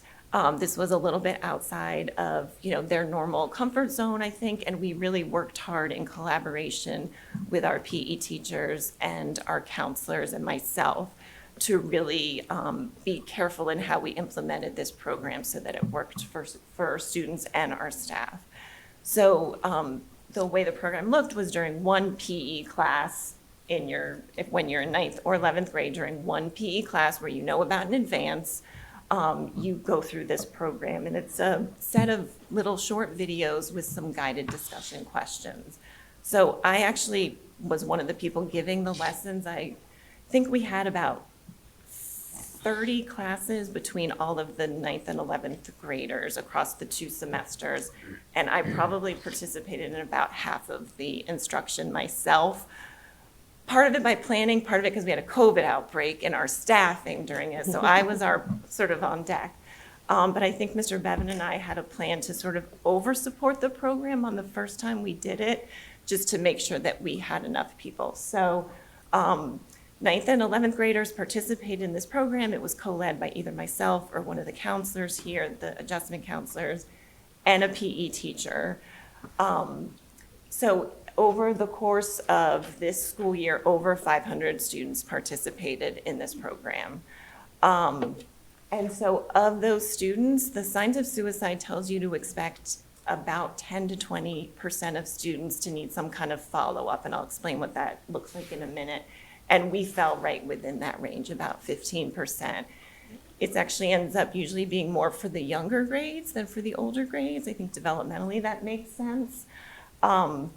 So what happens is students, watch the set of videos, there's some discussion questions, guided discussion, and then they complete a Google form at the end. And they have to be logged in, they're told it's collecting their email, it's all transparent, they're told there's no confidentiality. It's explained that the counselors are going to be looking at their responses. So we immediately, literally as the responses are coming in, we have sort of guidelines of, depending on the answers to the questions, certain responses, we're going to immediately follow up with those students. So one of the questions is, do you want to talk to a counselor today? So anybody who says yes will get to talk to a counselor today. And then there's a couple of other questions that we sort of, any yes to, we would want to follow up with that student on that actual school day. So that encompasses those 15% of students who needed follow-up. And sometimes the follow-up was literally just a quick conversation. Maybe the student hit the wrong button, or maybe it's something they've already been talking to a counselor about. And then there are some students who needed more significant follow-up. Sometimes families were contacted, outside providers, et cetera. So there's really a range of follow-up, but most of it is sort of within the normal range of what we do here with our counseling staff. So again, the counselors review the responses immediately, students are seen that day. And we did notice that within the few weeks after each semester's implementation, we did see some tips that we sort of assumed were related to this, because a lot of times the tips had some of the language that was taught in the class, so it really felt like it was a pretty direct connection. So again, just kind of looping back all these programs to help support students. And again, I just really want to say thank you to our health and PE teachers and our counselors. I don't want to speak for them, but I think it was, and Mr. Bevan can chime in, I think it was a very successful partnership. And I think, by the end, some of the PE teachers who were sort of initially most reluctant, I think by the end were feeling very confident in their ability to continue to run this program. So I feel like, now we've sort of worked it out. We have a lot of experience now running it 30 times this year, and I think it's now kind of just going to be in place to move forward. And the idea is students in 7th grade are getting the middle school version of this. In 9th grade, they'll get the high school version, and then as we roll this out, in 11th grade, there's actually a refresher. So in the course of their 7th grade through graduation, they'll have this training 3 times. And the idea is not always that they might need these skills instantly, but it can just be life skills. And really this is the message. I know it's a little bit hard to see, but this is the acronym kids learn, this ACT. So if you're concerned about yourself or somebody you care about, ACT. So it's acknowledge somebody's in distress or showing signs of depression or suicidal ideation, show that you care, and then tell a trusted adult. So it's really pretty simple. So we really want students to get that message. So I think, thank you again to all the folks who've supported this, the superintendent and central office team, and of course, Mary Ellen's been helpful. And I think it's been a really great program for our students. Excuse me, could Yes. I ask a question relating to that? Sure. Slide? So you partially answered a question I had on the 15% of students and the fact that there's some level of escalation. It sounded like families were contacted if you Yes. felt it was appropriate. Yes. So my 2 questions is every family, if a student was in that 15% population, is every family notified that they were in that population? Yeah. Mhm. And then are you keeping records that they were in that population? So like, You want me to answer both? Okay. Okay. For the first answer, not necessarily. If the student filled out saying they wanted to see a counselor that day, and that was the reason they were pulled in, depending on how that conversation went, that may not necessarily trigger a phone call to a family. Just like any time a student goes in to see a counselor, an adjustment counselor, or the psychologist, we don't always reach out to the family. A lot of it is the person who did the follow-up almost always was somebody who already knew the student, either a counselor that was already working with them or their guidance counselor. So some of that was just the judgment we always have when we work with students. When there was something that was really more concerning, we always did reach out to the family. So in terms of a record, we told it's part of the student's temporary record, I believe, because it's in their Google Canvas. So in that sense, there's a record of it, but it's not something that is going to be following the student in any way. It's more that the counselors know maybe Mary Ellen is somebody who needed a little follow-up, and this might be something we continue to meet with her in some agreement with her. Does that help? Does that make sense? It does. I guess Okay. where my mind is at with this is great work that we're doing and trying to identify. I can't help but think of the worst case scenario would be that there was some type of evidence available and it was not acted upon or not like, or. That's my biggest you messed fear to the as well. student And they said, oh, I hit the wrong button, but they hit the button and then something else, just that's. Can I take a minute and respond to that? I think that's my biggest fear. I think that's always our fear when we do these things, right? That we're gonna miss something that we should have acted on. And I think there's always a few safety measures you can put in, right? And one of them is just the fact, there's a couple things. If the student participated in the program and didn't actually fill out the form, we track that. So if you sit through the lesson, but you don't actually fill out the form, we know that. And we assume that that might need a follow-up, right? So if a student didn't fill it out, that might show us they're having some feelings or emotions about it that they need to talk through. So that's sort of one other way. We don't let students skip the class. If the student's present in school and missed the class, we follow up and figure out, did you avoid the class because this topic was hard for you? And do you need some kind of follow-up?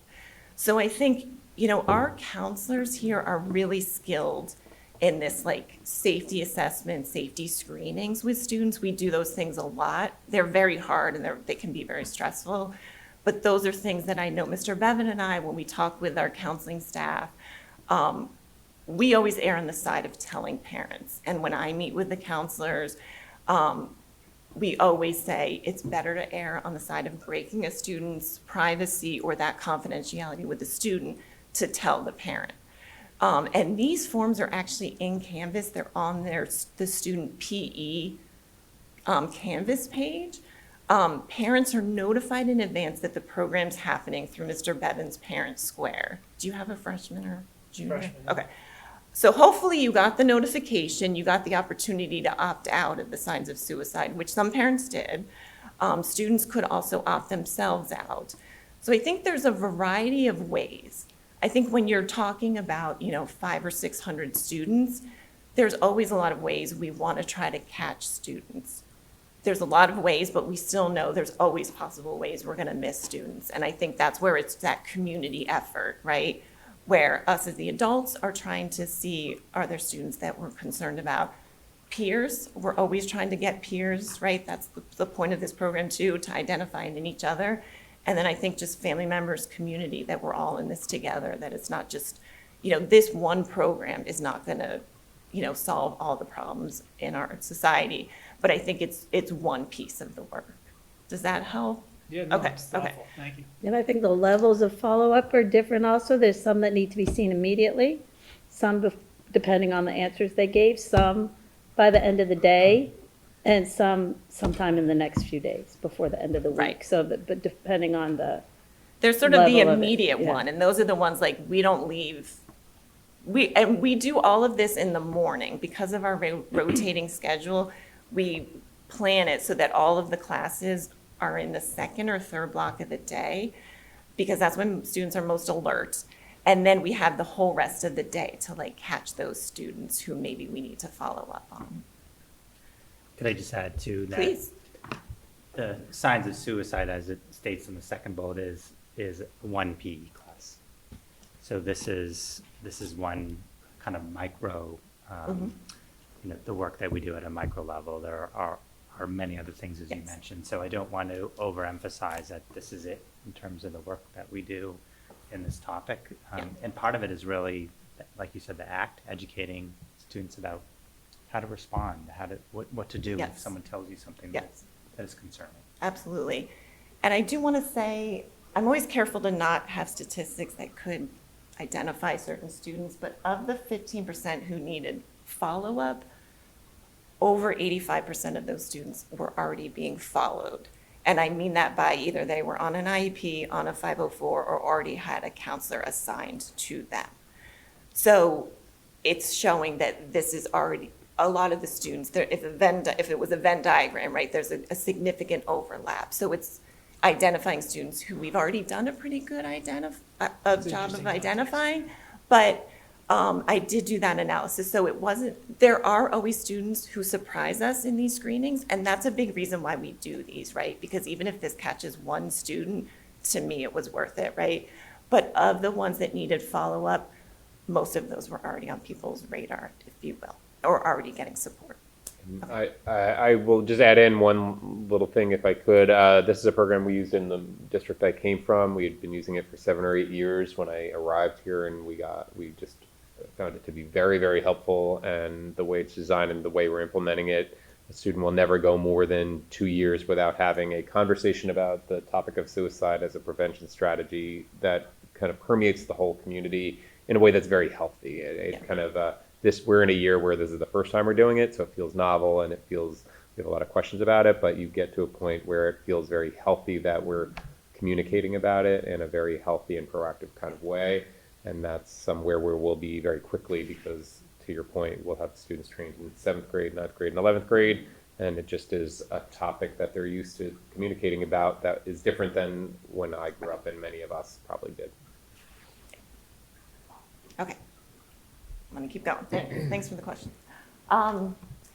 So another thing that's new this year, that's sort of the pet project of Mary Ellen and mine, keeping us busy, is our youth wellness coach. So I think we had shared that as part of our substance use prevention programming, we are partnering with Mass General Hospital for a research study on the SBIRT. So just to remind you, SBIRT stands for Screening, Brief Intervention, and Referral to Treatment. And it's a state mandated substance use screening. So it's one of the health screenings that we're required to do in 1 grade in middle school. We've been doing 8th grade, and almost everybody does 10th grade in the high school. So the SBIRT is one-on-one individual conversations with every 10th grader. So we have 279 10th graders. And part of this study is to see if this youth wellness coach, who's closer in age to a student than most school staff are, can be a more effective, like a peer mentor. So we were assigned this youth wellness coach. She has been helping us, and now we've completed all the screening. So the idea is, instead of the school staff doing the screenings, she and her team of these youth wellness coaches are doing the screenings.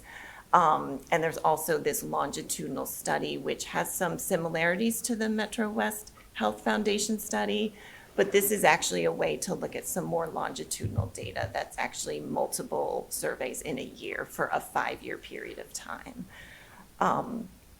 And our wellness coach is also trained in the I-Decide substance use education program, which is also can be used as a diversion program for some restorative work if students maybe had a disciplinary issue for substance use. And she also is going to be a resource for us. So we're now going to have her for the next 4 years. And she is not a clinical staff, but is somebody who we're exploring different ways that she can support students in the fall.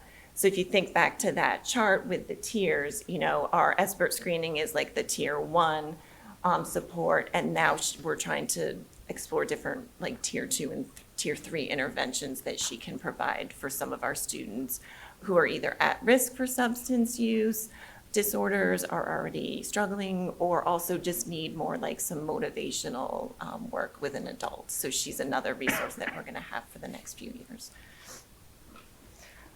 So Wellness Day, I know you guys have talked about Wellness Days. We have some community partners that, for the substance use coalitions in the greater communities, Mass Call 3, right, Mary Ellen? Is that what it's called? I think it's like 30 communities. So part of their work is to use opioid abatement, some of the opioid abatement funds, and they're finally realizing that a way to prevent substance use is actually proactive, like work in terms of social emotional learning for students. So we've been telling them that for a few years. They finally, I think, are listening. So they picked 2 towns to do some pilot work, and we were one of the towns. And the way that we decided to use the money was to offer teachers an opportunity for these mini grants on the last Wellness Day, which was April 10th. So like in February, we advertised it to teachers, and our goal was to get 10 teachers. We got 10 teachers here at Algonquin. And the idea was for teachers to develop like a Wellness Day activity for that particular day that relates their content to some kind of wellness as a broadly defined term. So here's some of the examples of what was done. So, English is sort of an obvious one. Like we had several English teachers who, this one was blackout poetry. I guess you get a page from a book and you black it out and make a poem like within a poem. So there was different art projects there. We had one teacher who was using some physical fitness activities as part of her learning. And then we had a Spanish teacher who was doing some activities on what wellness looked like in Spain and some other countries and how teenagers in different cultures like practiced wellness. So our funders, we just met with the funding agency last week, and they were really pleased. Their goal was that 10% of the students in the building were impacted by these activities. And it's each teacher submitted how many students participated. So it's hard to actually 100% determine how many students, because a student could have happened to be in multiple classes, but at minimum, we hit if students participated in multiple activities, we hit at least 10%, and in some of the grades, if it was each student only participated in one activity, we hit up to 90% of students. And part of that was because the library went really hard on Wellness Day in an awesome way, and they had a lot of students come to the library. They had a lot of different activities. Parker, the therapy dog who had retired, came back. So, this was just one small way to try to kind of encourage those connections between teachers' content area and wellness. And I think, Mary Ellen and I talk a lot about how it's nice when we say, let's drop everything and talk about wellness or SEL or suicide prevention, right? But infusing these things into like the daily academic work, I think is also another important piece of our work. So we're excited about the projects from those teachers. And I think it made them reflect on, how they could do this sort of in their work on a regular basis. And then, we had one in almost each department. We even had a math teacher who did a wellness connection. I love math. I find math relaxing, but I know not everybody does. But I think these teachers were also talking to their colleagues about it. So we're hoping, this can continue where folks are really thinking about infusing wellness and SEL into their work with students on a regular basis. A big part of the project was a home connection. Yes, so thank for you. every person that did an activity in class, there had to be a home connection that was sent home to the parents regarding the wellness and how it impacted the students. Thanks, yeah. Okay, so now I'm going to shift it over to Mary Ellen to give some information on the Metro West Health Foundation. Yeah, okay. All right, so as many of you know, we participate in the Metro West Adolescent Health Survey every other year in the fall. We received our key indicators in March, which was more than last week by now. But, and these are just the key indicators. And what we do is we look at these and we compare them to the region, and then it kind of gives us an idea of where we're going to need to focus our attention as we plan for next year, and as we plan for the upcoming months in next year. So we expect the full report supposedly by the end of April, but we have not gotten it, so we'll say by the end of May. There are 6 broad categories that are in the survey, and it's substance use, violence, bullying, mental health, sexual activity, physical activity, and body weight are the 6 key broad areas. So if we look at this, I'm not sure if you can see this, kind of small, but this is the substance use screen. On the right-hand side is our data from 2021. And as you can see, almost all of our substance use decreased, some pretty significantly from 2021, The areas that increased were cigarette smoking and lifetime prescription drug misuse. So when we look at this, some of the questions are about lifetime use and some are use in the past 30 days. So this data will be looked at by our Encompass Coalition, our drug-free community, along with our youth wellness coach. We'll be looking at this to see what kind of things we need to put into place to target the areas that we've seen some increase. And then Sean had Brian Calnan take a look at this data and create these graphs so that we can see the trends. This is from 2010, is the beginning of the graph, up until the present date. And a lot of our areas were the lowest they've ever been. So all of the areas that were the arrows down on that first screen are the lowest they've been since we've started doing this 12 years ago, which was very encouraging data. The next area would be violence. So what we can see here from 2021, physical fighting in the last 12 months had gone down, but physical fighting on school property had gone up. What we need to do is compare that with the discipline data that the school has, and we'll need to look into that and see if these numbers correlate. The person who carried a weapon in the past 30 days had gone down, but a weapon carried on school property in the past 30 days had gone up slightly. So when we look at this, we'll have to dig into the data, like I said, the discipline data that Sean has, and we'll need to look at the female-male ratio for the numbers, how they look, where we need to target our interventions.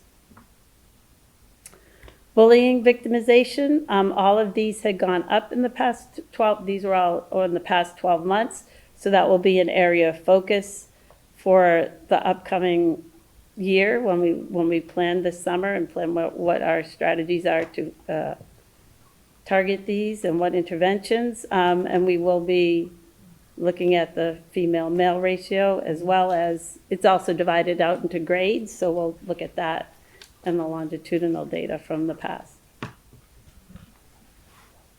This is the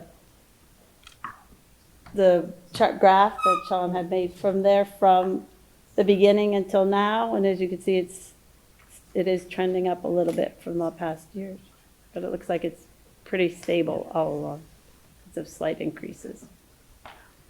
The mental health, this was really a surprise, a nice surprise, a pleasant surprise for all of us that all of the data here has gone down. And this was where we had seen in 2020 when we did it, where we had seen the biggest rise was in mental health. So it's nice to see this decrease because that's where our targeted interventions were after the last survey that we did. But I think, you might notice there's really, in this graph in particular, the gender difference is pretty significant. So, that's something we're pretty aware of that we need to address. And we're not the only community seeing those trends. Yeah, if we lay our graphs on top of the regional data that we get for all of the regions that do this, it's pretty, they line right up. And then if you do it with on top of the Youth Risk Behavior Survey, which is a national survey, they all pretty much line up. So just to be clear, Mary Ellen, when you say regional, you're referencing, because I use those interchangeably, of the regional. Oh, as our so high school region Metro means West that, region. Yeah, the 25 communities that have done this, and 25,000 children taking this survey. When Right. you look at the regional our school, that's I Sorry, when yes. explain. when I explain it, it's interchangeable in my. It's not right, interchangeable so in my the mind. Right, of course, 25 Yeah, right. other districts towns that do this. And then if we laid it on top of the Youth Risk Behavior Survey, which is the national survey, it's still very similar. They mirror each other. And then, there we go. Oh, I skipped this one. So this, Okay. the graph was, you could see the graph, that it was, some of them were the lowest it's been for that. Then we have our sexual behavior, which is all green arrows. The sexual activity had gone down and condom use with the last intercourse had gone up. So that's all good data. Continue with our health education there. And then when we get into physical activity and body weight, which is the last area, we can see that the survey is if you have exercised for greater or equal to 60 minutes on 5 more days during the week. So as we know, bare minimum for a healthy lifestyle is 60 minutes of activity a day. So those numbers had gone down where people's body image of being overweight or obese had gone up. And the body image is concerning because it really doesn't align with the health data we have from the health office that measures obesity and the BMI. So it's the body image that we need to look at, everybody's self-image. So that is our key indicators, which is a really high-level overview of what this will get the 250-page document, I'm guessing in the coming weeks that we'll have to do a deep dive into. But this gives us an idea of where we'll need to focus our attention. May I ask one question? Of So course. You mentioned the thing about the obesity, self-image versus the health records. Is it that self-image is worse than the health records? Yes. Right. So the numbers we have of actual students that fall into the obese category or overweight category that we track don't match up to what this is. It's less. Less than that. Yes. And we have some other data, I don't have it here, but when we look at the teachers' ratings of the students, that universal screener I mentioned, teachers rate the boys having more concerning behaviors, but girls are rating themselves as having more concerning behaviors. So I think, again, girls tend to, we call it internalizing, right? Like girls often, kind of what you were getting at earlier, like, are we missing kids, right? Boys tend to often act out, right, in ways that are obvious, whereas girls kind of internalize. So I think a lot of this is coming, and there are other people in the area. Metro West has grants just on girls' mental health right now because there's so much data showing that post-pandemic, girls, particularly social media use, is really negatively impacting their self-esteem and self-image in pretty harmful ways. So I think we know that that's also true in our schools. So that's And this something is- that is on our to-do This list. is just one data set, right? We also did the SBIRT survey, which is going to be done biannually for the next few years, so we can follow that. So it will be interesting to see if that data matches up and with the screening that's done, actually, that's where And we've also- seen a big gap with the SBIRT screening that's done and the numbers we have on our surveys don't ever match up.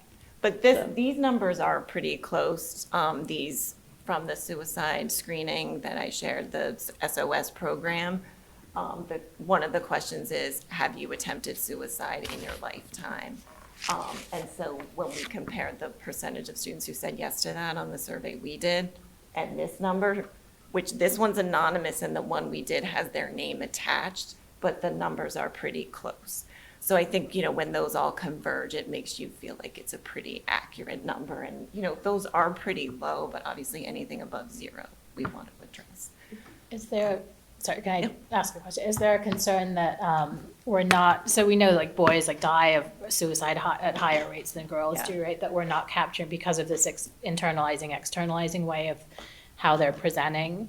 That we're asking these questions of psychiatric distress to girls, so they're saying yes to it because they report these things. Some of the questions are about things like your behavioral, like your sleep and your, I think it's true. We know that there's so much research coming out, you're probably more of an expert on this than me, about the time between a decision and can be very brief, and the lethality, right, of the means is really important. So I think those are things that, we always want to be thinking about. I think, substance use is a big part of the Signs of Suicide program as well, and how, that can be a factor in, suicidal ideation. So I think those are definitely things that we could probably do more on. And I'm just wondering too, because the boy, and even if you look at the physical fighting stuff, the boys are doing more of that, but that we might see these behavioral signs in boys as signs of this is just a difficult child, as opposed to this is a sign potentially of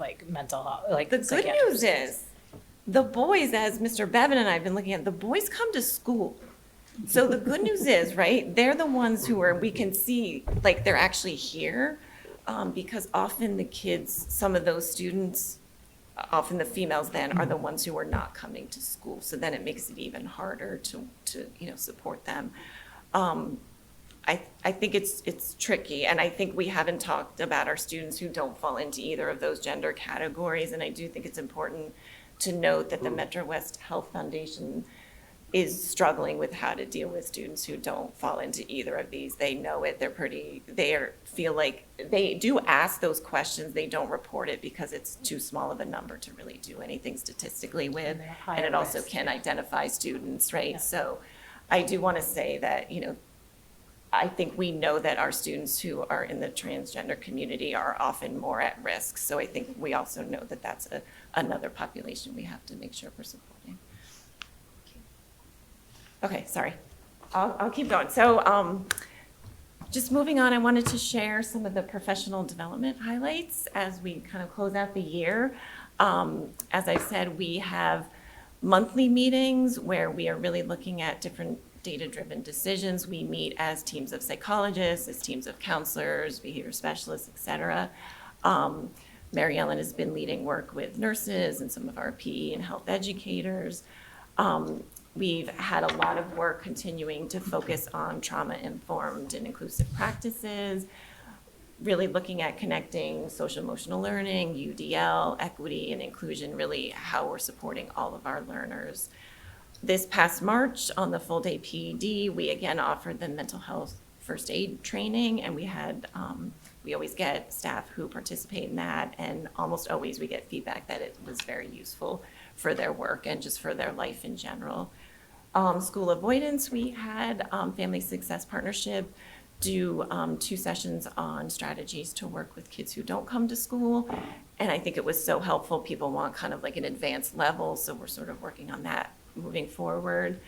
Massachusetts Partnership for Youth, we continue to have offerings through them. They also have some on-demand parent trainings that as we get into the months where parents are with their kids more, I think I'm going to ask Greg to share those out more because it really can help parents with some more concrete tools, things like how to help with social media and things like that. And then I think a big piece of professional development this year has also focused on the new IEP and getting the various stakeholders comfortable with the new IEP rollout for the fall. So that's just sort of a highlight of some of the professional development. We always, I think, make sure we have professional development that focus on wellness, social emotional learning, or healthy and balanced learners in general. And we often have ones that also focus either explicitly or indirectly on staff wellness as well, because we know that goes hand in hand with our students. Okay, so just kind of summing this up and then setting the stage for next year. I think, some of those big picture priorities for next year really continue to be looking at those new comprehensive health and PE standards. We're actually, Mary Ellen and I are going to a conference next week with DESE, and they're really trying to offer some PD to districts on how to really unpack that. So we're excited about how that's going to look. We're hoping we get a grant. I feel like we shouldn't mention that. We did apply for a grant. We're supposed to find out this week if we got it. So that would help fund some of those PD opportunities. And I think, always thinking about that data-driven MTSS model and how we're providing supports for all of our learners. And then I think it's always important to, think about our community partners, especially with SEL and wellness. Both of our towns, now we have our new health and human services department here in Northborough. So, that's an exciting new opportunity to expand on some of those partnerships. And I always want to thank our school leaders, our teachers, staff, and of course the school committee for supporting our work. Anything else, Mary Ellen? Okay. I think you covered it. Okay. Does anybody in the committee have any questions? I have one. On the Metro West Health Foundation survey, so the results you just showed were just Algonquin students? Yes. And do we also have access to the larger survey at some point, so you can compare? So we can compare it to the region? Well, when that was just our data, we do have the key indicators for the region too, but when we get our full report, it will be, we do it in the middle schools also, but it's separated out. The high school data is separated out. and then we get our data, and then we get regional data. On the key indicators, I'd like, do you have any information on, I think we talked about this before previously, the life being very stressful statistic and how that compares from Algonquin to the rest of the region that we're looking at? So this one, Cass, these Yes. numbers? These numbers or the comparatively ranges? to the rest of Metro West.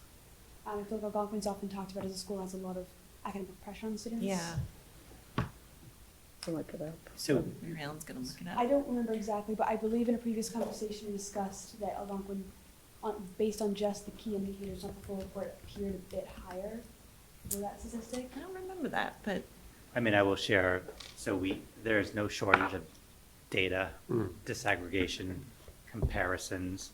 So this is kind of dipping our toe in the pool.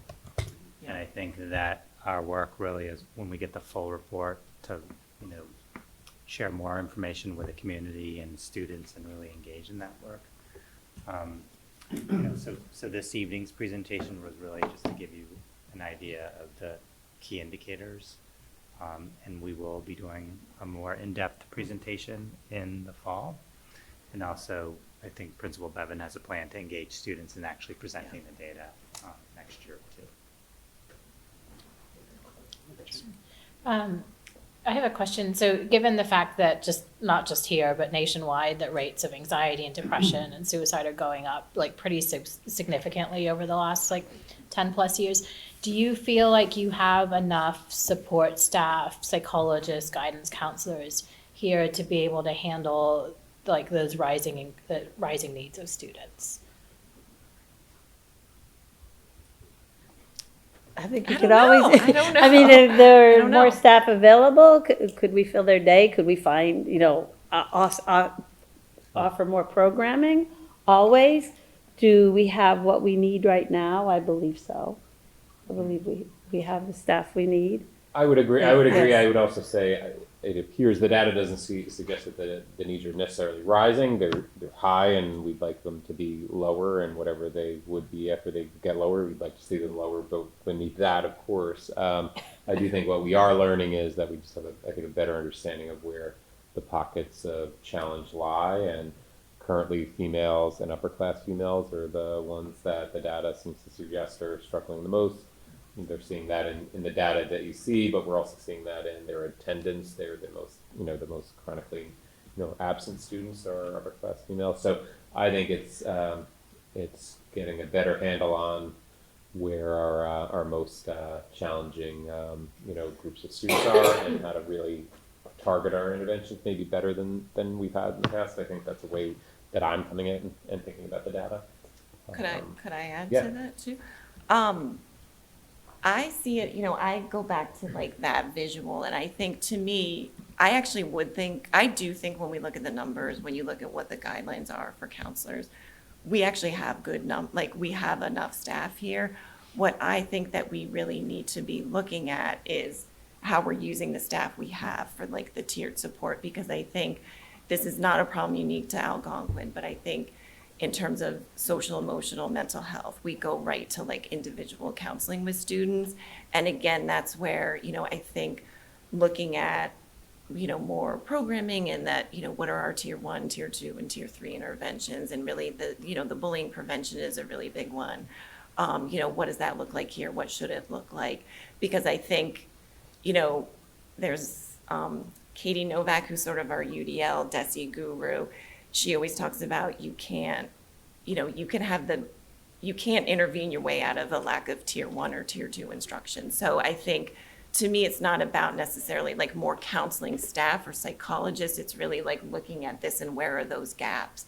And the comprehensive health and PE standards are a really nice opportunity for us to look at that, because I actually struggle with over supporting students and creating more dependence on adults. And I think sometimes our instinct is to just throw more adults at the problem. And I think especially when we're talking about high school students, to me, it's really about building skills and independence. And we can do that in a variety of ways. And I do think we can do that with the number of people we have.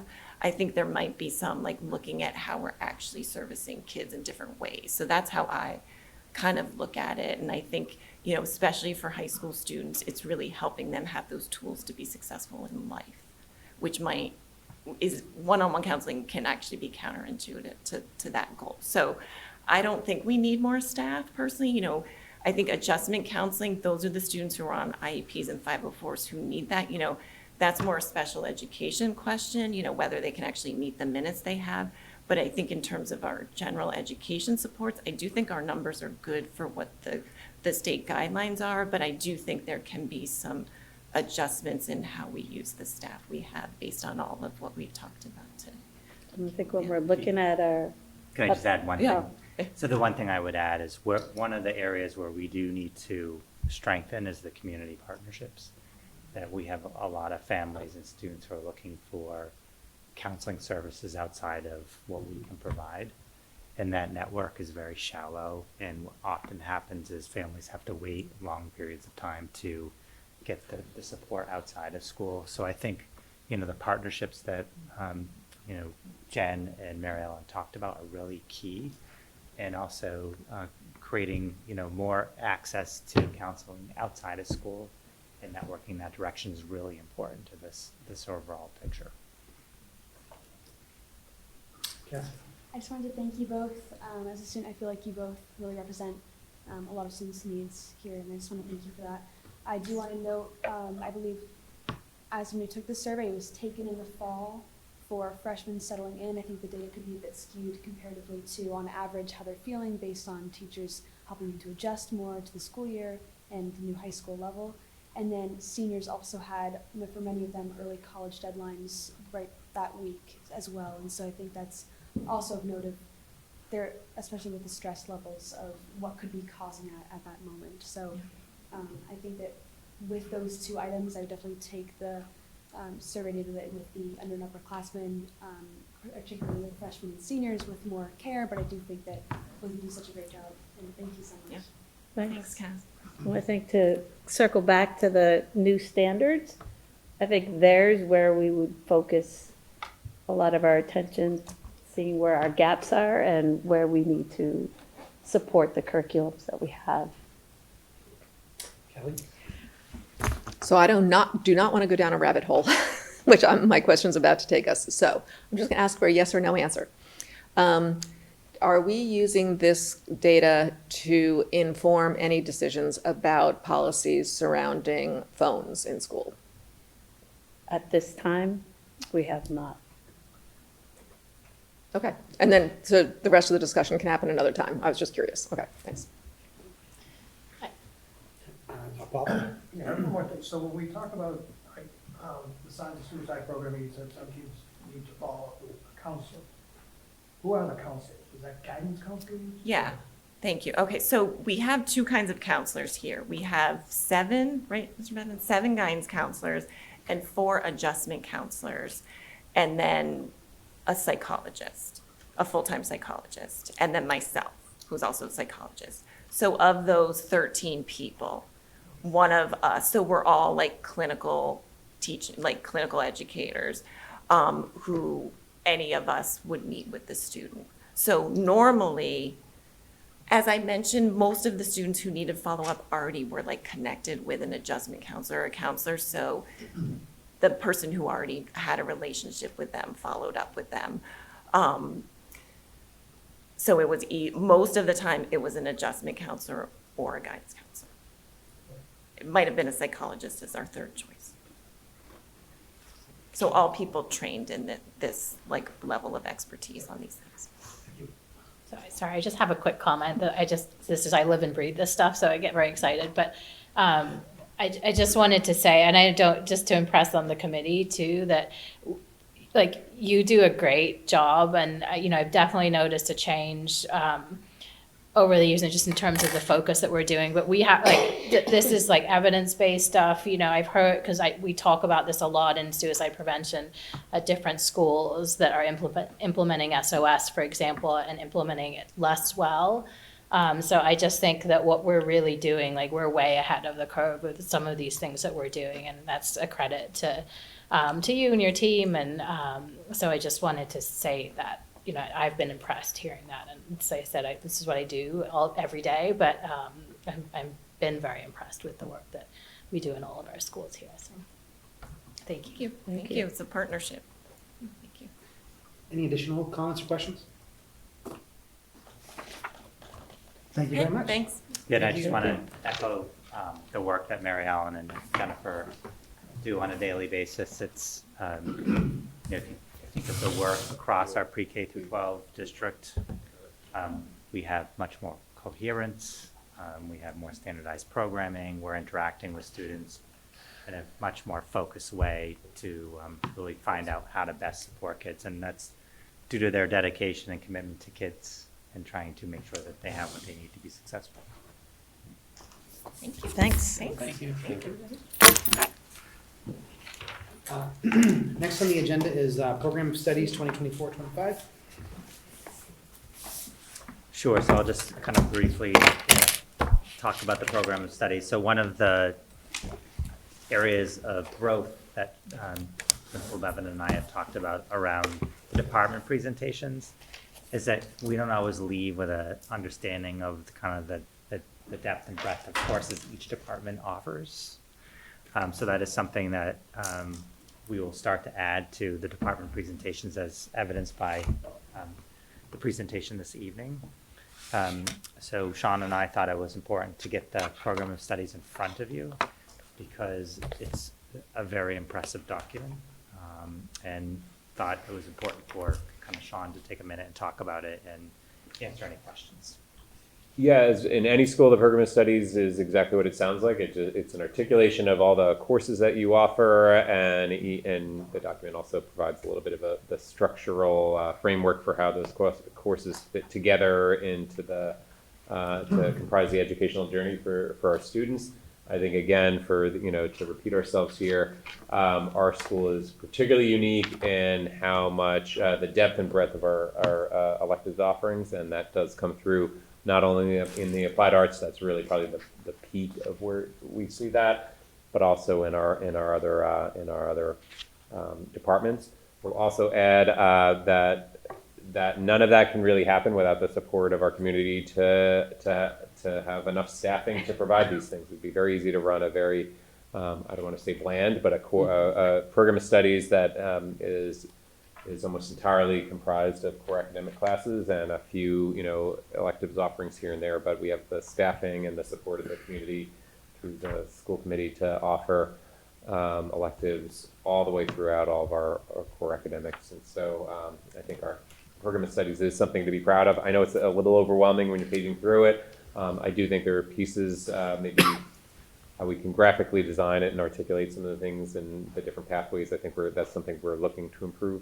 But it is a pretty impressive document because it represents an impressive array of courses. And I don't say that just because I'm the principal, I am, and I'm proud of that. But having been a principal elsewhere and in a strong school environment, this is far superior. Any questions on program of studies? Not that I read every page before, so I might have missed this part, but is the career exploration and work-based learning offerings, is that new based on the new position, or had that always been there? I would have to look. I mean, it's nice to see, considering the new position that there's, credit for. Yeah, so that I see what you're looking at, internship, yes, that is correct. Yeah, so we had, Michelle Kalin, who's our career explorations and innovations leader, has crafted that to reflect her work and to start to entice students into something. It's a little bit of the unknown. We've not done it before. They've not seen it done around them. Their older siblings have not done it. So that there's a little bit of a steep learning curve or a steep adoption curve that we're battling. But that's what you're seeing there. Yeah. I do think, as in any school, a lot of, to your point, students are not poring over this. A lot of how students make their choices are what they see and hear about, what their guidance counselor helps them to understand. And I think activating this document, making it known and understood is always a challenge. That also students are accurate in how they interpret their experience in courses and how they pass along that interpretation to others. I have a question on that also. Yeah.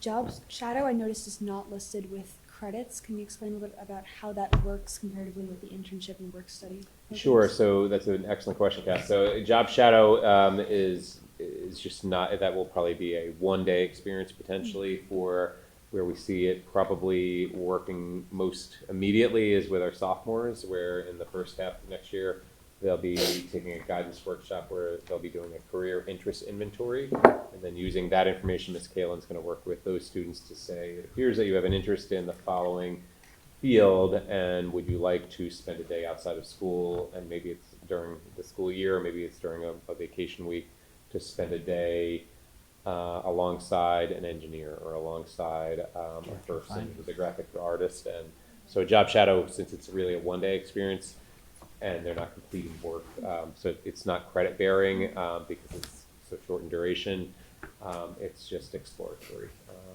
So we're really excited about what that could look like, and that could propel those students into taking maybe an internship that is truly credit bearing and is much longer, and the work that they produce is more significant. That's a good question. Quick question, naive because I don't have kids in school anymore, so I rarely go to the website. Is the program of studies on the website, or is it in Canvas? Is it?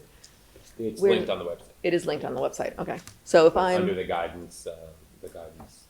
And is that standard for any public high school? Yeah, the typical guidance counseling Okay. websites will have a few key anchor documents. Program of studies, that'd be, if there's only one document, it should be that one. Okay. And then also the profile, every school has one, and that communicates lots of really critical information to colleges so that they can interpret their grading system or their, their class ranking or not ranking or, all kinds of things. So those two documents I'd say are the kind of the Rosetta Stone for a college in particular to make sense of the school's program and how a student is performing in that program.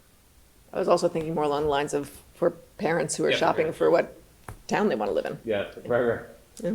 Or for parents to choose a course instead of the Yes. study hall. Yes, That's exactly. right. That is correct. Joan? I have two comments. On page 15, when you talk about the early childhood pathway to certification, it says here that after they gain 150 hours, they would get an accreditation certification through the Department of Early Correct. Education to go be a preschool teacher. Not a state certified preschool teacher. I don't, Greg might know more about this. In fact, it pre-existed me, and then in the pandemic, students didn't have those contact hours, so it actually went away and it's back. But Greg, I don't know if you can tell us about Yeah, that. so there's a certification for people to work in preschool programs. So this would allow them to actually work in a preschool program, not necessarily be the primary educator, but have the certification to do that. Which would be really good, so a student could do that in the summertime, seeing the preschools might be, or even a daycare situation. Oh, and that absolutely happens. wonderful. Yeah, we have students who leave us and go right into the world of work in area preschools. I joke that we produce the best babysitters as well in town. I mean, you can only imagine having a babysitter who has a preschool certification, and now they are your child's babysitter for when you're out. It's remarkable, and Susan Muse, who's the teacher there, it's a real point of pride. It's a remarkable program. And then my second one, final one is, when I was just looking through this, and maybe it's been years since I've really delved into it, but on page 17, when you talk about the different courses like accounting, microeconomics, I love the bold part that comes after that. Oh, That you understand. talk about it's DECA eligible, or what a prerequisite is in enrollment in AP classes. I think it's very helpful for a parent to know, or even for a student. This is just that extra bold at the end of the course description, I think is very, very helpful. So thank you for putting that extra effort into that. Sure. Matt? Curiosity question. Given the breadth of the offerings, is there a minimum requirement for like when students make their elections? Is there a minimum number of students that need to elect the course before you actually have it for the following year? Oh, sure, yeah. I mean, as much as we'd like to run every single course in here, the reality is some courses don't enroll at a high enough rate to warrant, dedicating a section of teacher to it. That number can be a little bit variable, but usually anything in the single digits would make me wonder if it's a good investment for the community to spend, 20% of a teacher's salary to run a course for that. Sometimes we would do that if it's the right course, we're trying to grow it, but yes, we aim for a good balance of small enough class sizes, but too small. It's not, I don't think it's financially responsible. It's also, honestly, students don't want to be in a class with 6 kids or 7 kids. It's almost too small to be, it's just too small to be enjoyable. So yeah, that's the first thing we do in the spring after students put in their course recommendations. We come through that information and see what courses are on the bubble, what courses aren't going to run because they're too small, low enrollment. What does that tell us about those courses? What courses we're going to run in multiple sections. And then that drives our master schedule creation. It's part art, part science a little bit for our, who does the master schedule, which is Mrs. Carmine. I'm sorry, Cass. I do think the language options for heritage speaker courses is a really, really great asset to the school community. Another question I have is about the home ec. That I know a lot of schools have historically had home ec programs. I was curious if you know when Algonquins went away, if we had one before, and if there's a reason or any drive to bring that back since then. So that's a good question. I think of home economics as like when I had it as a young person, and that was a lot of like cooking specifically, and we do have a very strong nutrition program. I don't actually recall what also is comprised in home ec. I would have to think about that. I do. Is there something? I've heard of sewing. Oh, right. And other like different kinds of activities. Yeah. I would add that I don't think it went away, it changed, and now it's many of the aspects of the traditional home ec are part of the applied arts department. Okay. Yeah. Similar to like woodworking and the metal workshop. That was always part of a program, but we've modernized it and incorporated it into that department. Yeah. So I think what and I think you're right on, and Mr. Clark pointed to, they teach needlepoint in the fashion and design class, for example, and they teach nutrition in the culinary arts class. So I think you're right. Some of those pieces that existed 20 and 30 and many years before that have now been subsumed and represented in other places. Joan? One last one, as I'm looking through this, if I was a student, I'd like to, I couldn't see taking a study hall, especially when you have course 1544, the evolution of comedy and satire in film, literature, and the media. And you talk about going to Charlie Chaplin, Abbott and Costello, going from I Love Lucy to Saturday Night Live, and then talking about comedy writers, Neil Simon and that. Absolutely amazing. That's a very popular course. I was going to ask you, that was, it is. That's popular? Oh, it Just is, go off. yeah. In senior year, students are required to take 2 English electives instead of a traditional English course, and that is the most popular course to take. You Yes. can take this instead of English? You do not, there's no standard English course senior year. There's You're no like required to take- singular core, singular Yeah. senior English course. You need to take 2 elective, half-year electives, and that could be one of the half-year, and the other That half is a could very, be very popular creative one to writing. take. It's very popular. Yes. enrolled That has to over. be a fun class. It is. And again, the requirement that came after it, this one's not in bold, but it's italics. Requirements for honors and college prep levels will be differentiated with regard to pace, rigor, and the number of assignments required. I mean, even as a parent looks at it, the kid knows right up front, okay, this is how it's gonna be. Honors may be a little bit different, and college prep.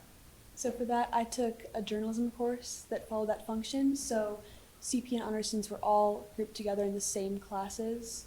And then these honor students had to do, for instance, for a research assignment, they had to collect 2 extra sources. They also had to do an extra project at the end of the semester and present that to the rest of the class. And then there was a class discussion that everyone was involved in. So the teachers do a really great job of balancing that.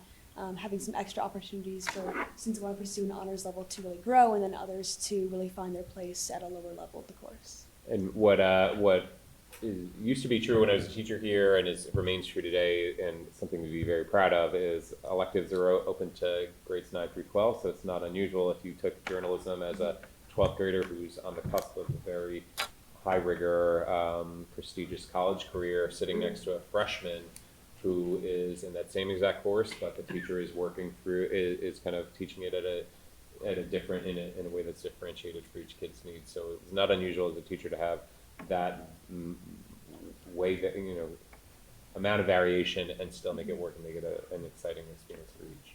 Sometimes the freshmen would like outperform the upperclassmen because they were just, I don't know, they were just rising to the occasion. Pretty exciting. Thank you from the perspective of the principal and also as a senior student. Thank you very much. It helps. Thank you so much. I just have a couple of comments. I think, and these are just more suggestions, I'd be interested in, well, are there any significant changes from last year's program of studies? Either significant adds or deletions that you're aware of? Just a general question. We're always adding, as Cass highlighted, one that I think encapsulates a little bit of a shift that we're aiming to embrace, which is we have a conventional world languages program, and this year we've added world languages for heritage speakers. So if you're a student who speaks Portuguese at home, perhaps you're come from a Brazilian family, that is not reflected that in that many places around our building, and now that student is we have students enrolled in a heritage speakers course for Portuguese. Next year we'll have a second level of that. We've added that for Spanish, and so that the move toward heritage speakers, which Cass highlighted, is something new. Most schools do not have that. It's really an exciting advancement for us. I think that would probably be the biggest change going into next year. You recall we did have a graduation, a change to the graduation requirements, and we're watching as that will shake out.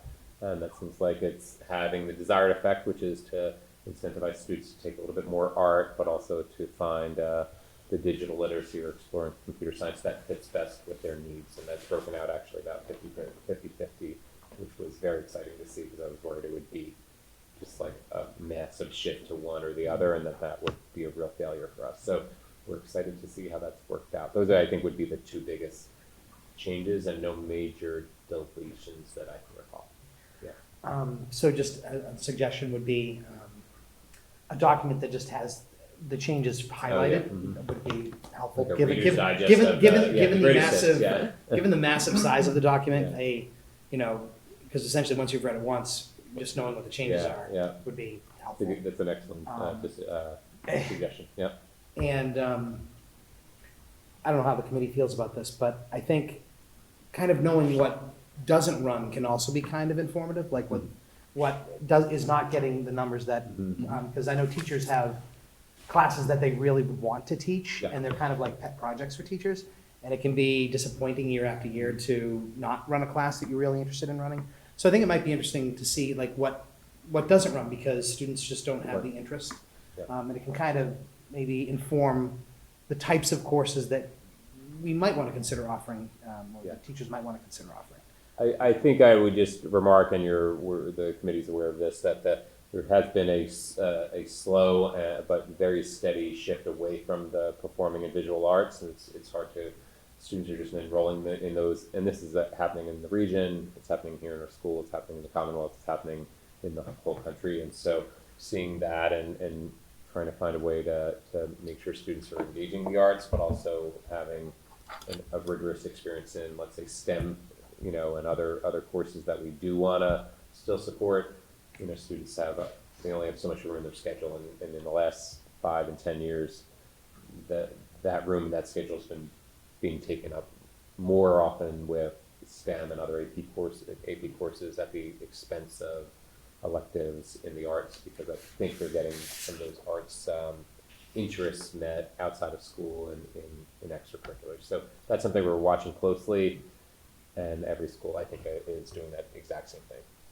Another shift with the courses that have gone down is after COVID, there wasn't a huge amount of courses that necessarily shifted, but a main one is AP Latin is not able to run because the students do not have the ability to comprehend the level that they would need for the exam, even the starting level at the start of the year. So students that missed out on that freshman and sophomore year are now not able to take that course.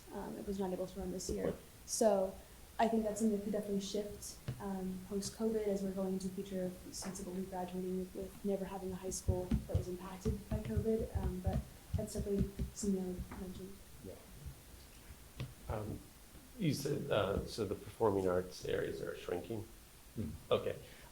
They've been shrinking this year. We saw an uptick, and it's looking like our data going into next year represents, that uptick it continues, which makes sense because that is the change we implemented last year. I mean, this room in the schedule is one thing, but perhaps another thing, like a feeder system, how strong it is Right. coming up creates a demand for it here too. So, and that's out of our purview, but just, and I have And no that is- knowledge that of is- like how the middle school And that is drama a, programs. that is a focus of ours, that this is a continuum of experience Yeah. across, in some cases, fourth grade to their arrival at Algonquin. Yeah. So a lot of our efforts have been, how do we promote Yeah. the fine and performing arts, increase our numbers?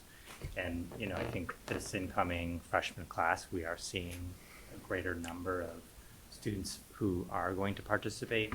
And we are also seeing growing numbers at our middle school level. So it's good, good sign. And it also makes sense too, because if you were a middle schooler and you didn't take on a wind instrument because you were in the middle of the pandemic because you couldn't, that you're seeing that plays out because the students didn't adopt those instruments and then they didn't adopt them as a sophomore suddenly. So I think we will sunset or graduate out some of those like COVID impacts that are really, pretty understandable. And, and it's nice to see the program become, I think, healthier, and yet there's room to grow. One last. Just looking through this, I see here you have 7 Latin classes. And I remember sitting on the board in the old library and 2 parents came before us and asked if we would do Latin because it would be very beneficial to those students that are going into the sciences and into the medical field. And happened to be in the audience was a community advocate writer who was a certified teacher in Latin, and they said, hey, I can come in and teach 1 or 2 classes. And it's amazing that we started from a very basic audience sharing parent who asked for Latin, and now we have 7 classes of Latin. So I mean, you see the growth of it, and you can see the support of the administration, from superintendent down to the teachers, the knowledge, and also to our taxpayers that have been helping to do this. When you look at it and you're saying some classes are going down, you can see these classes, the offerings are growing up, and you do have, when you have 7 Latin classes, you do have an interest to the students. So thank you to the administration for supporting this, the school committee and everybody. So thank you. So, thank you. I apologize, I need to go. Bye, Matt. All right. 2025 graduation date. Sure, I'll just, before I turn it over to Sean, we've had many conversations around, what is the best date for graduation. It has shifted over the years in terms of it was Sunday afternoon, Sunday morning. So one of the conversations on Sean's beginning here in his role was what's the best day for graduation. The pandemic didn't allow us to have those conversations. We are now at the point where we can, and Sean has done some research and surveying and would like to present to the committee. Yeah, sure. So I created a pretty simple survey for our junior parents because it was, and when I sent it out, it was a month or 2 ago. So we were looking out 14 months ahead to find out what is the optimal date. And I don't think there's any perfect date. No school has the exact right date that meets everybody's needs. So I gave the following options. One was Thursday night, or Thursday evening, excuse me, Friday evening, Saturday morning, Saturday midday, and Saturday evening, and Sunday morning. And the results were pretty clear that the families are really eager or interested in a Saturday. The 2 top ranking choices were Saturday morning was number 1 by a fair amount, and Saturday afternoon was second, and then Saturday evening was third, but a bit distant in third. So really, and it does make sense. I think what is being communicated in this data and what I hear is that people want to be able to enjoy their graduation, and then doing it on Saturday in the morning allows you to have the parties and the out-of-town guests, and Sunday morning, as much as it's enjoyable, I think it does create a little bit of a challenge for out-of-town guests celebrating a graduation and having parties, sometimes having a graduation party before the graduation itself. So I think Saturday morning, it's not a surprise to me. That's a day of the graduation weekend that satisfies most families. Joe? Is there any conflict with any religious observances on Saturday? So I asked that question, and there are families that observe from sundown on Friday evening to sundown on Saturday evening. As well, there are families that, and we've heard this feedback that on Sunday is a day of worship for some families as well. So again, I don't know that there's any perfect date and time that is going to just work for everybody. I think we would have found it already. So I think there's a compromise that is going to be had, and families who make it work, they recognize that. Okay, But thank yes. you. Thank you for taking that. Yeah, no, we had asked consideration. that question, and we got a few responses that You said did, okay. a Saturday morning would not be my preference. And like I said, there have been times where after graduation, people say to me, "I really wish it wasn't on Sunday because I have mass I ordinarily go to at the exact time that we have graduation." Mhm. Okay, thank you. Just as long as you took that into consideration. Yeah, we do. Okay, thank you. Have a just quick question. So are these are parents who have responded to the survey? I'm sorry, I didn't catch that. Or are these are parents who responded or students? Parents, these are parents, yeah, Are of this- the current junior class. Do you also ask the students what their preference is? I'm just wondering about morning too, what time that is and sleep. Yes. 6:38. Yes, sunrise. Sun up. When I say morning, I didn't really articulate this. We currently have graduation at 10 a.m. on Sunday. I think of 10 a.m. is probably around the earliest you would do a graduation. Just probably any earlier than that would be difficult for families and just probably not advisable or the best. So we didn't put an exact time on it, and I didn't ask students. I would wonder if the top answers were morning and afternoon, if a compromise around 11 a.m. is preferred for families. Could be. What I have seen, we do our graduation outside. That's a change we made during the pandemic and was very well received. And I had created that as an option or as the standard in my old school.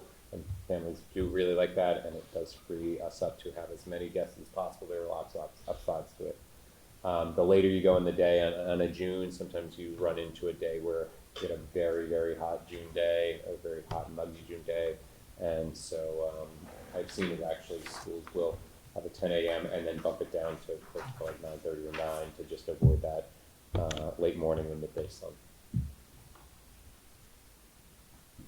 One little comment, I think the Saturday makes your rain days a little easier too, because you have rain days the day before, day after.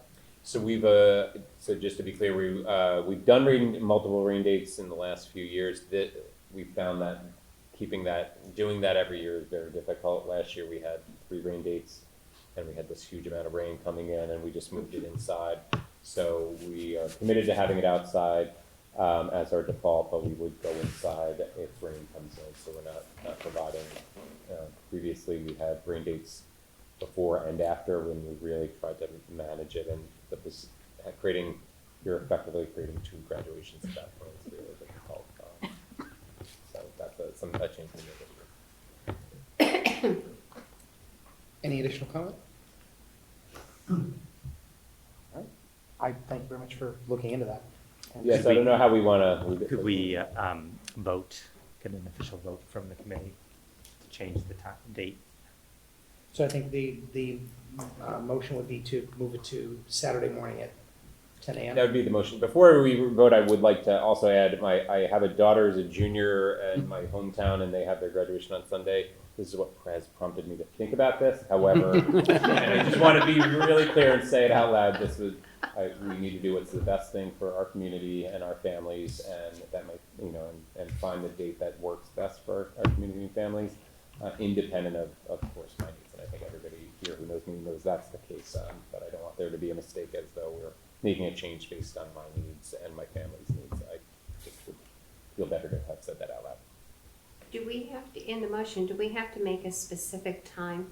Because Cass was saying like 11, I don't know, or I'm can happy we to just say Saturday? I would just say Saturday in the morning. Okay, I'm okay with that. okay. One thing kids will get out of bed for, I bet, is their graduation. So I'll move to hold the 2025 graduation on Saturday morning, June 7th. Right. Motion by Sean, Second. second by Paul. Any further discussion? All right, hearing none. All those in favor? Opposed? All right, motion passes unanimously. Thank you. Next on the agenda is 2024-25 subcommittee and liaison assignments. So if you spend some time studying and thinking about what your preferences are for the subcommittees and liaisons, this will be on a future agenda. There is one we do need to know about. There is one we do need. There is. tonight. So Kathy Key was one of the signers of payroll and the warrant, so we would need someone who could step in to take on that position, since we will be processing a payroll over the next week. Anybody, any from Southborough would be preferable, correct? It doesn't matter. It doesn't matter. It's all online. It's all online, it's DocuSign, so. I'm happy to, or Paul? Do you- I'm in front of my computer all the time, so. And the app is the best thing.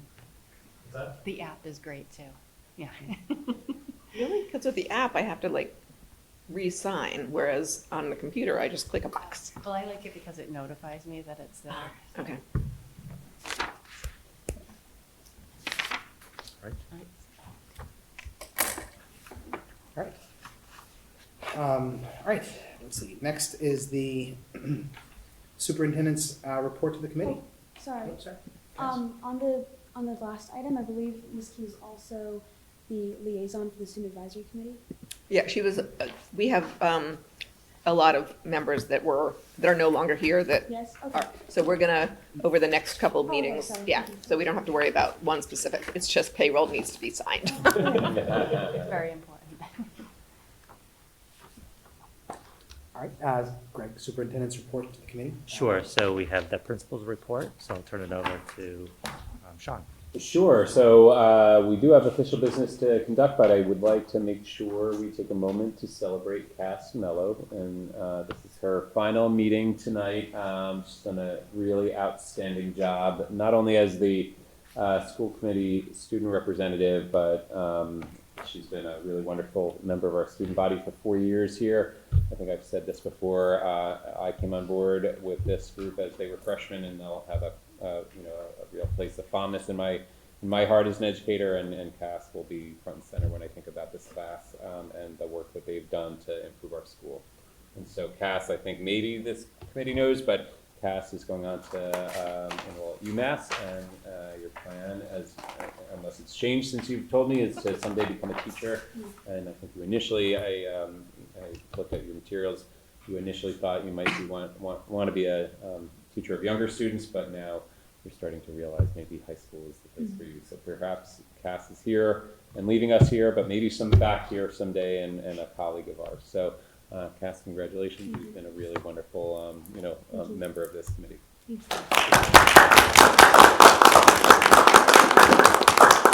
And Cass, we have two gifts for you. Oh, okay. And I echo Principal Bevan's remarks, and really excited that you're thinking about being an educator, and that means the future is very bright. Thank you. So two gifts. This is a small token of appreciation of the school committee and the district. And the second gift is this.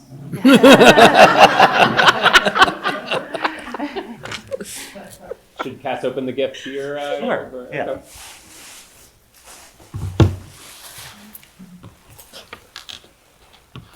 Wow. It's a vintage color lettering set. Thank you. Oh, I'll be sure to use it. Keep opening. oh, Uh-oh, go deeper. ooh, it's an iPad. We went very low tech. Oh my goodness. So we thought kind of journaling and would be something that you would find helpful and useful as you graduate and Thank you continue. so much. So kind. Gorgeous. Thank you. I love the tree. That's it. Yes. Triple check. Thank you so much. Well, thank you, Cass. Your service is much appreciated. It's been a You've pleasure done to work with you all. Thank an you. outstanding Have a job, great yeah. day. All right. Joe? Cass, if you ever need a letter of recommendation, we're here. Anybody who's here, well, someone's maybe getting off, but, you know, I think you've chosen a wonderful field as a former educator. I still love it. I wish I could get back in the classroom, but certification's gone by, but, in retirement.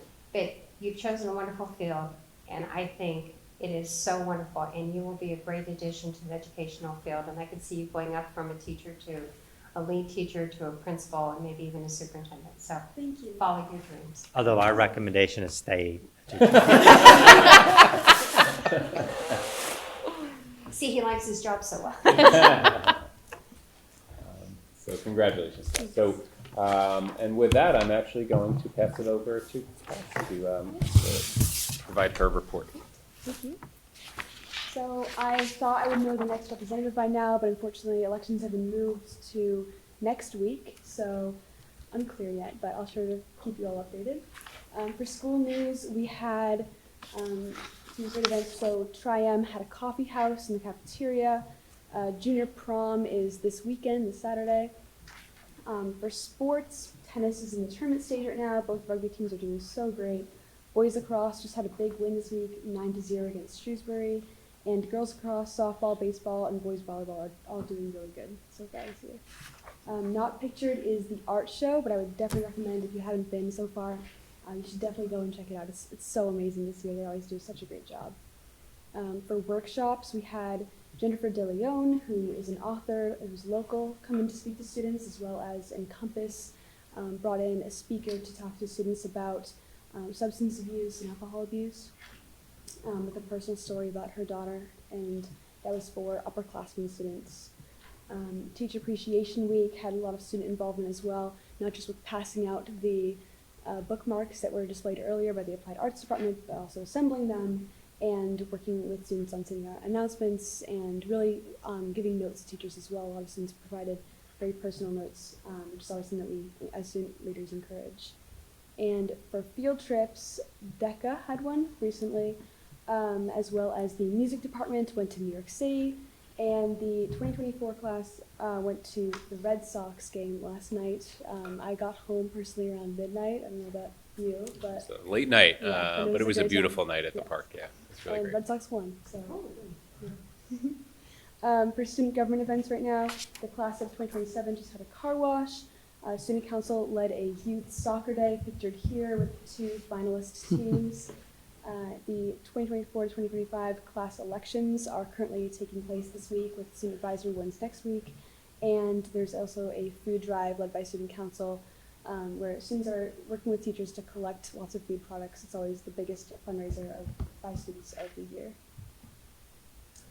Carnival is this Friday, so new this year. I don't know if it's been presented to you the past few years, but there will be 16 club booths, including sales, art, games, and music, and so much more.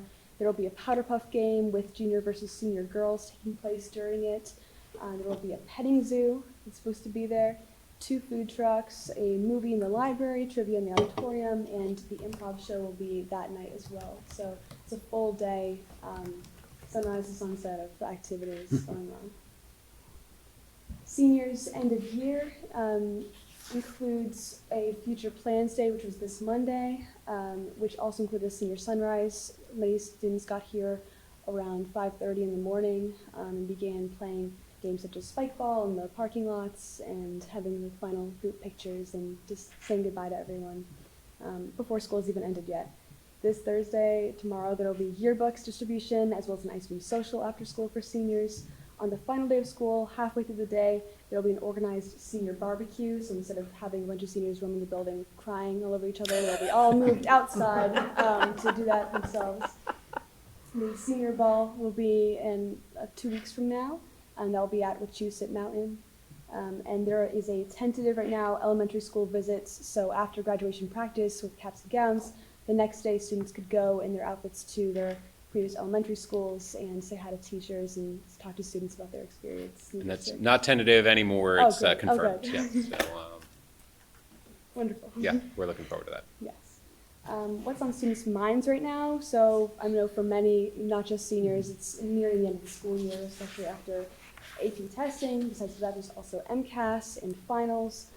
Students have been getting involved in the hiring decision for the new vice principal and serving on the hiring committee. And there have been so many school events going on right now. For 2023-2024 accomplishments, for the Student Advisory Committee, this is just to close out the year. We continued to work with Ben's policies, including at the last joint policy meeting. Joined the combined regional school committee meetings for the first time ever. Began with composting implementation with a local club as well as outside student groups. And we began with Narcan training plan with Ms. Duggan and Mr. Mawson and some of the PE teachers.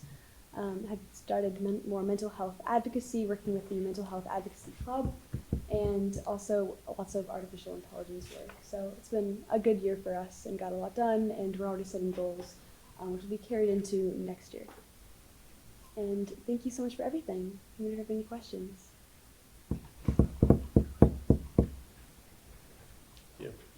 Thank you very much. Thank you, Cass. Cass. Great job. Yeah. Yes. So ordinarily, I create a new slide kind of deck look, but I'm taking over for. I'm just like it. I'm carrying it forward, Cass. I'm using your exact slide design here. So just by way of hiring update, we and Cass had mentioned this. And you probably saw this in my emails to the community. We did about a 4 to 5 week process of hiring the assistant principal. I let you know what that timeline would be, and we hit the timeline exactly where we needed to be. I'm very excited to announce that Matt Gitkind has been hired as the assistant principal. Matt is a Westboro native. He went to Westboro High School. He went to Connecticut College where he got his bachelor's degree. He went to Simmons College where he got his master's in education, and he's finishing up another master's at BC in educational leadership and policy. And he's been a teacher for the last 7 years at Walpole High School, where he's a social studies teacher, and has done really extraordinary things, and he comes very, very highly regarded from there. And our process is quite a thorough one, and he outperformed our other candidates, and it was a very good field.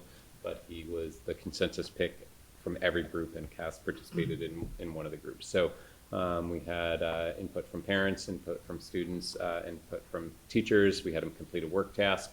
And he rose above, and we're very excited. He starts on July 1st.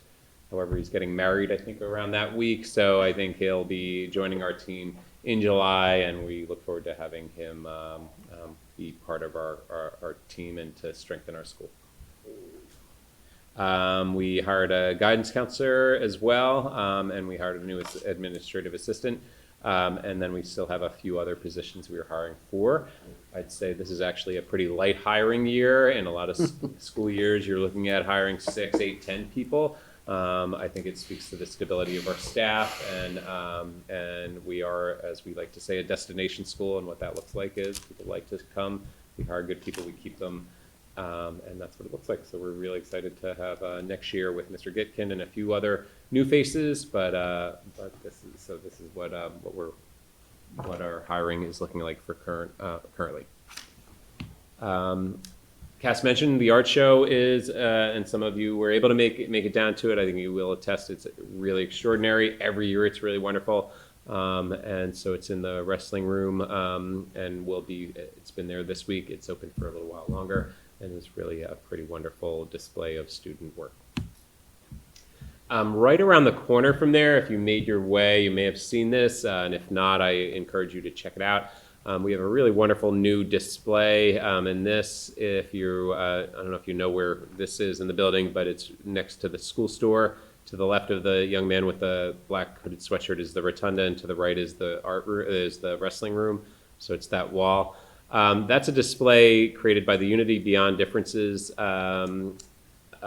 club, and that's a club established last year by Mrs. Carmignani to give students a chance to express their appreciation for various cultures and to create events and opportunities to celebrate one another's cultures. So this is a map where students, what you don't see there is where the students are standing. There's currently a table where you can grab a pin and create a push pin, put a push pin in the map to where the country of your family's origin or origins, And if you get up close, you can just really get an appreciation, a physical kind of three-dimensional appreciation for how widely spread out across the globe our families arrive from. And it's really quite a statement.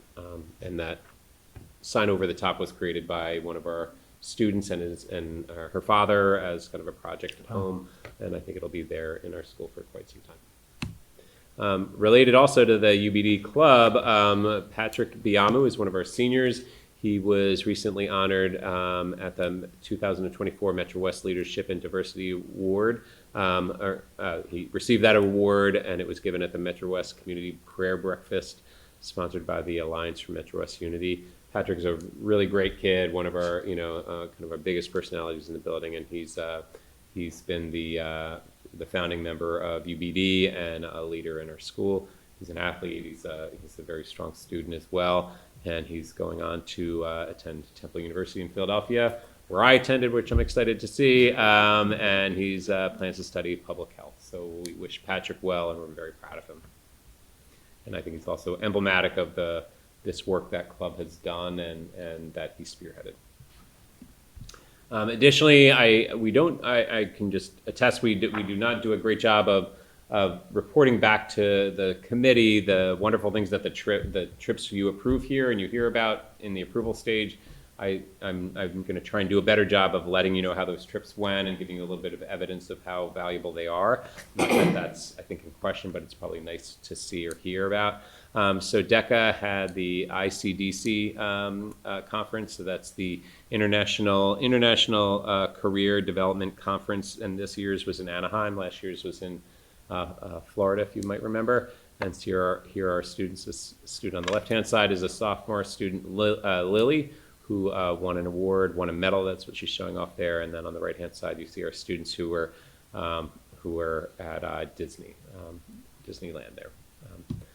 Additionally, we had a student group go to music trip, go to New York on a 2-day, 1-night trip where they attended the musical Six, which is a wonderful musical if you haven't seen it, and then participated in a wide variety of other kind of sightseeing and seeing places of historical significance. And that trip was also a great success and a real bonding experience for the students in the program, and a chance for us to, I think, grow the music program by giving them an opportunity to spend time together in a celebration and love of music.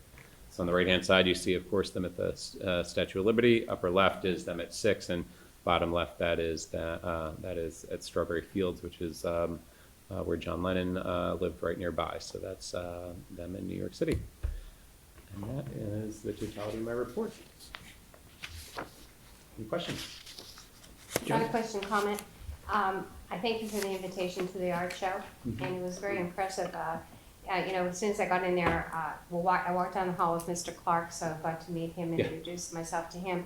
And then as soon as I got there, I was introduced to the pottery teacher, ceramics, and noticed that, you always want to touch, and the sign said don't touch because it was like the lobster there. And I was like, oh, that looks really good. Oh, don't touch. And it was wonderful to even see one of the teachers who came back for the event who was on a family leave and has a 8-month-old child. Yeah. And then when I went over to the photography, I thought I was just going to see pictures and, just that. Well, I happened to be very lucky because two of the students, I asked them if that was their photography that they did. And I said, can you explain it to me? And it was really interesting, the in-depth of these photography and just what they did. It was like one was a photo taken with the shoes, it was a senior, and shoes that she actually had on today. Oh. And then she had a pair of shoes that were like Mary Jane's and really, from when she was a little girl, and it's amazing she still had them. And, and it was the difference, the compare and contrast from the colors, the pink and the, that type of thing, and the dress shoe compared to the shoe that is what she's wearing now today. And it was very impressive to also see beside the photography that they had a one-page statement describing the photography. So there was a lot into it and a lot of deep meaning. And I said to them, I was thinking, okay, their photography, they're going to go into photojournalism or something like that. I was like, oh, what level are you? And the girl mentioned that she was a senior and she was going to be studying psychology. I said, oh, a lot of deep meaning there. And then the junior gentleman, he's going to go into biology. That's right now what he'd want to go into. So it's amazing the interest that they have in academics and then even out into the art field. So very well-rounded students. Yeah, thank you. I'll pass that along. We do have very skilled and dedicated art teachers, and you can see it in the quality of the art they produce. It's really great. Really good. Very deep meaning. Thank you. I'll pass that along. Any additional questions? All right. Thank you very much. Yeah, thank you. Enrollment? So in your packet is the enrollment report as of April 12th, so no significant changes. Moving on to old business, athletic complex project update. So Keith will give an athletic complex project in a tweet. 140. The characters. Yeah, so since our last meeting, I do have a few updates for the committee. A few highlights is that the grandstand is officially open and available for spectators in perfect timing. Principal Bevan and Athletic Director Mascherino were very appreciative of that, and we were now basically the largest part of our phase one. All of them are now open and available for student and public use, which is very exciting. On the backside of that, we have just in the last 24 hours been able to connect our sound system. So it is available and operational, which is great for the upcoming Titan Games and obviously graduation in a few short weeks. So we'll be testing that out, stress testing that over the next couple of days so that it is ready for those events. Also want to comment that Assabet Valley Regional Technical High School continues their work of the exterior renovations to the old snack shack, which is now going to be a maintenance building. One of the two of those buildings is well on its way to completion, and we're very excited about that work. It will just uplift the entire look of the grounds. So again, an appreciation for Assabet, and I'll continue to provide those updates. On the unfortunate side of things, we did have to cancel the bid for the amenities building renovation project. The bid process is really broken into two parts where we receive sub-bids for specific disciplines like plumbing, electric, and HVAC.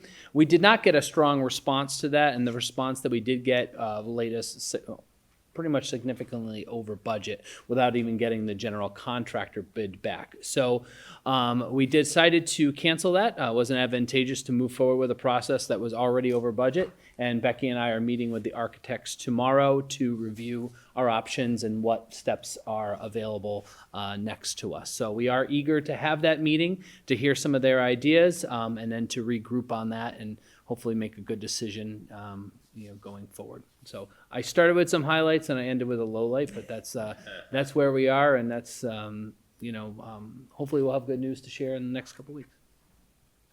I would only add that a positive note is that the restrooms will be open for yes. graduation and some of these larger events, which That's is right. important. So I think that is something that, although we prefer to have them closed and be moving forward with phase 2 of the project, it is nice not to have fencing and all of the challenges of a construction project during graduation.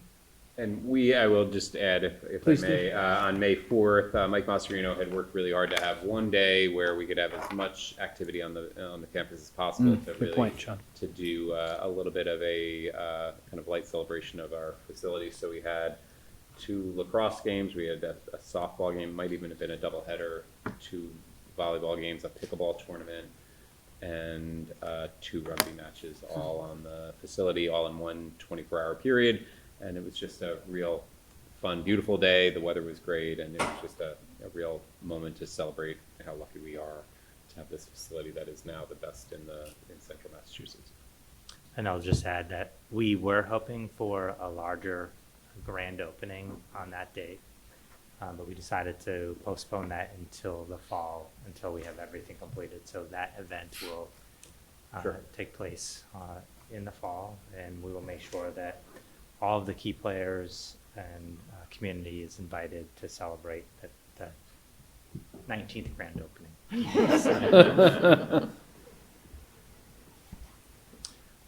So next is the Northborough Town Meeting update. We're very successful in the Algonquin Regional High School budget being passed. So we now have a budget for FY25. I think, again, a testament to the work that the finance department does, the school committee completes in preparing the presentation and making sure the citizens have an understanding of the budget. So it passed with very few questions.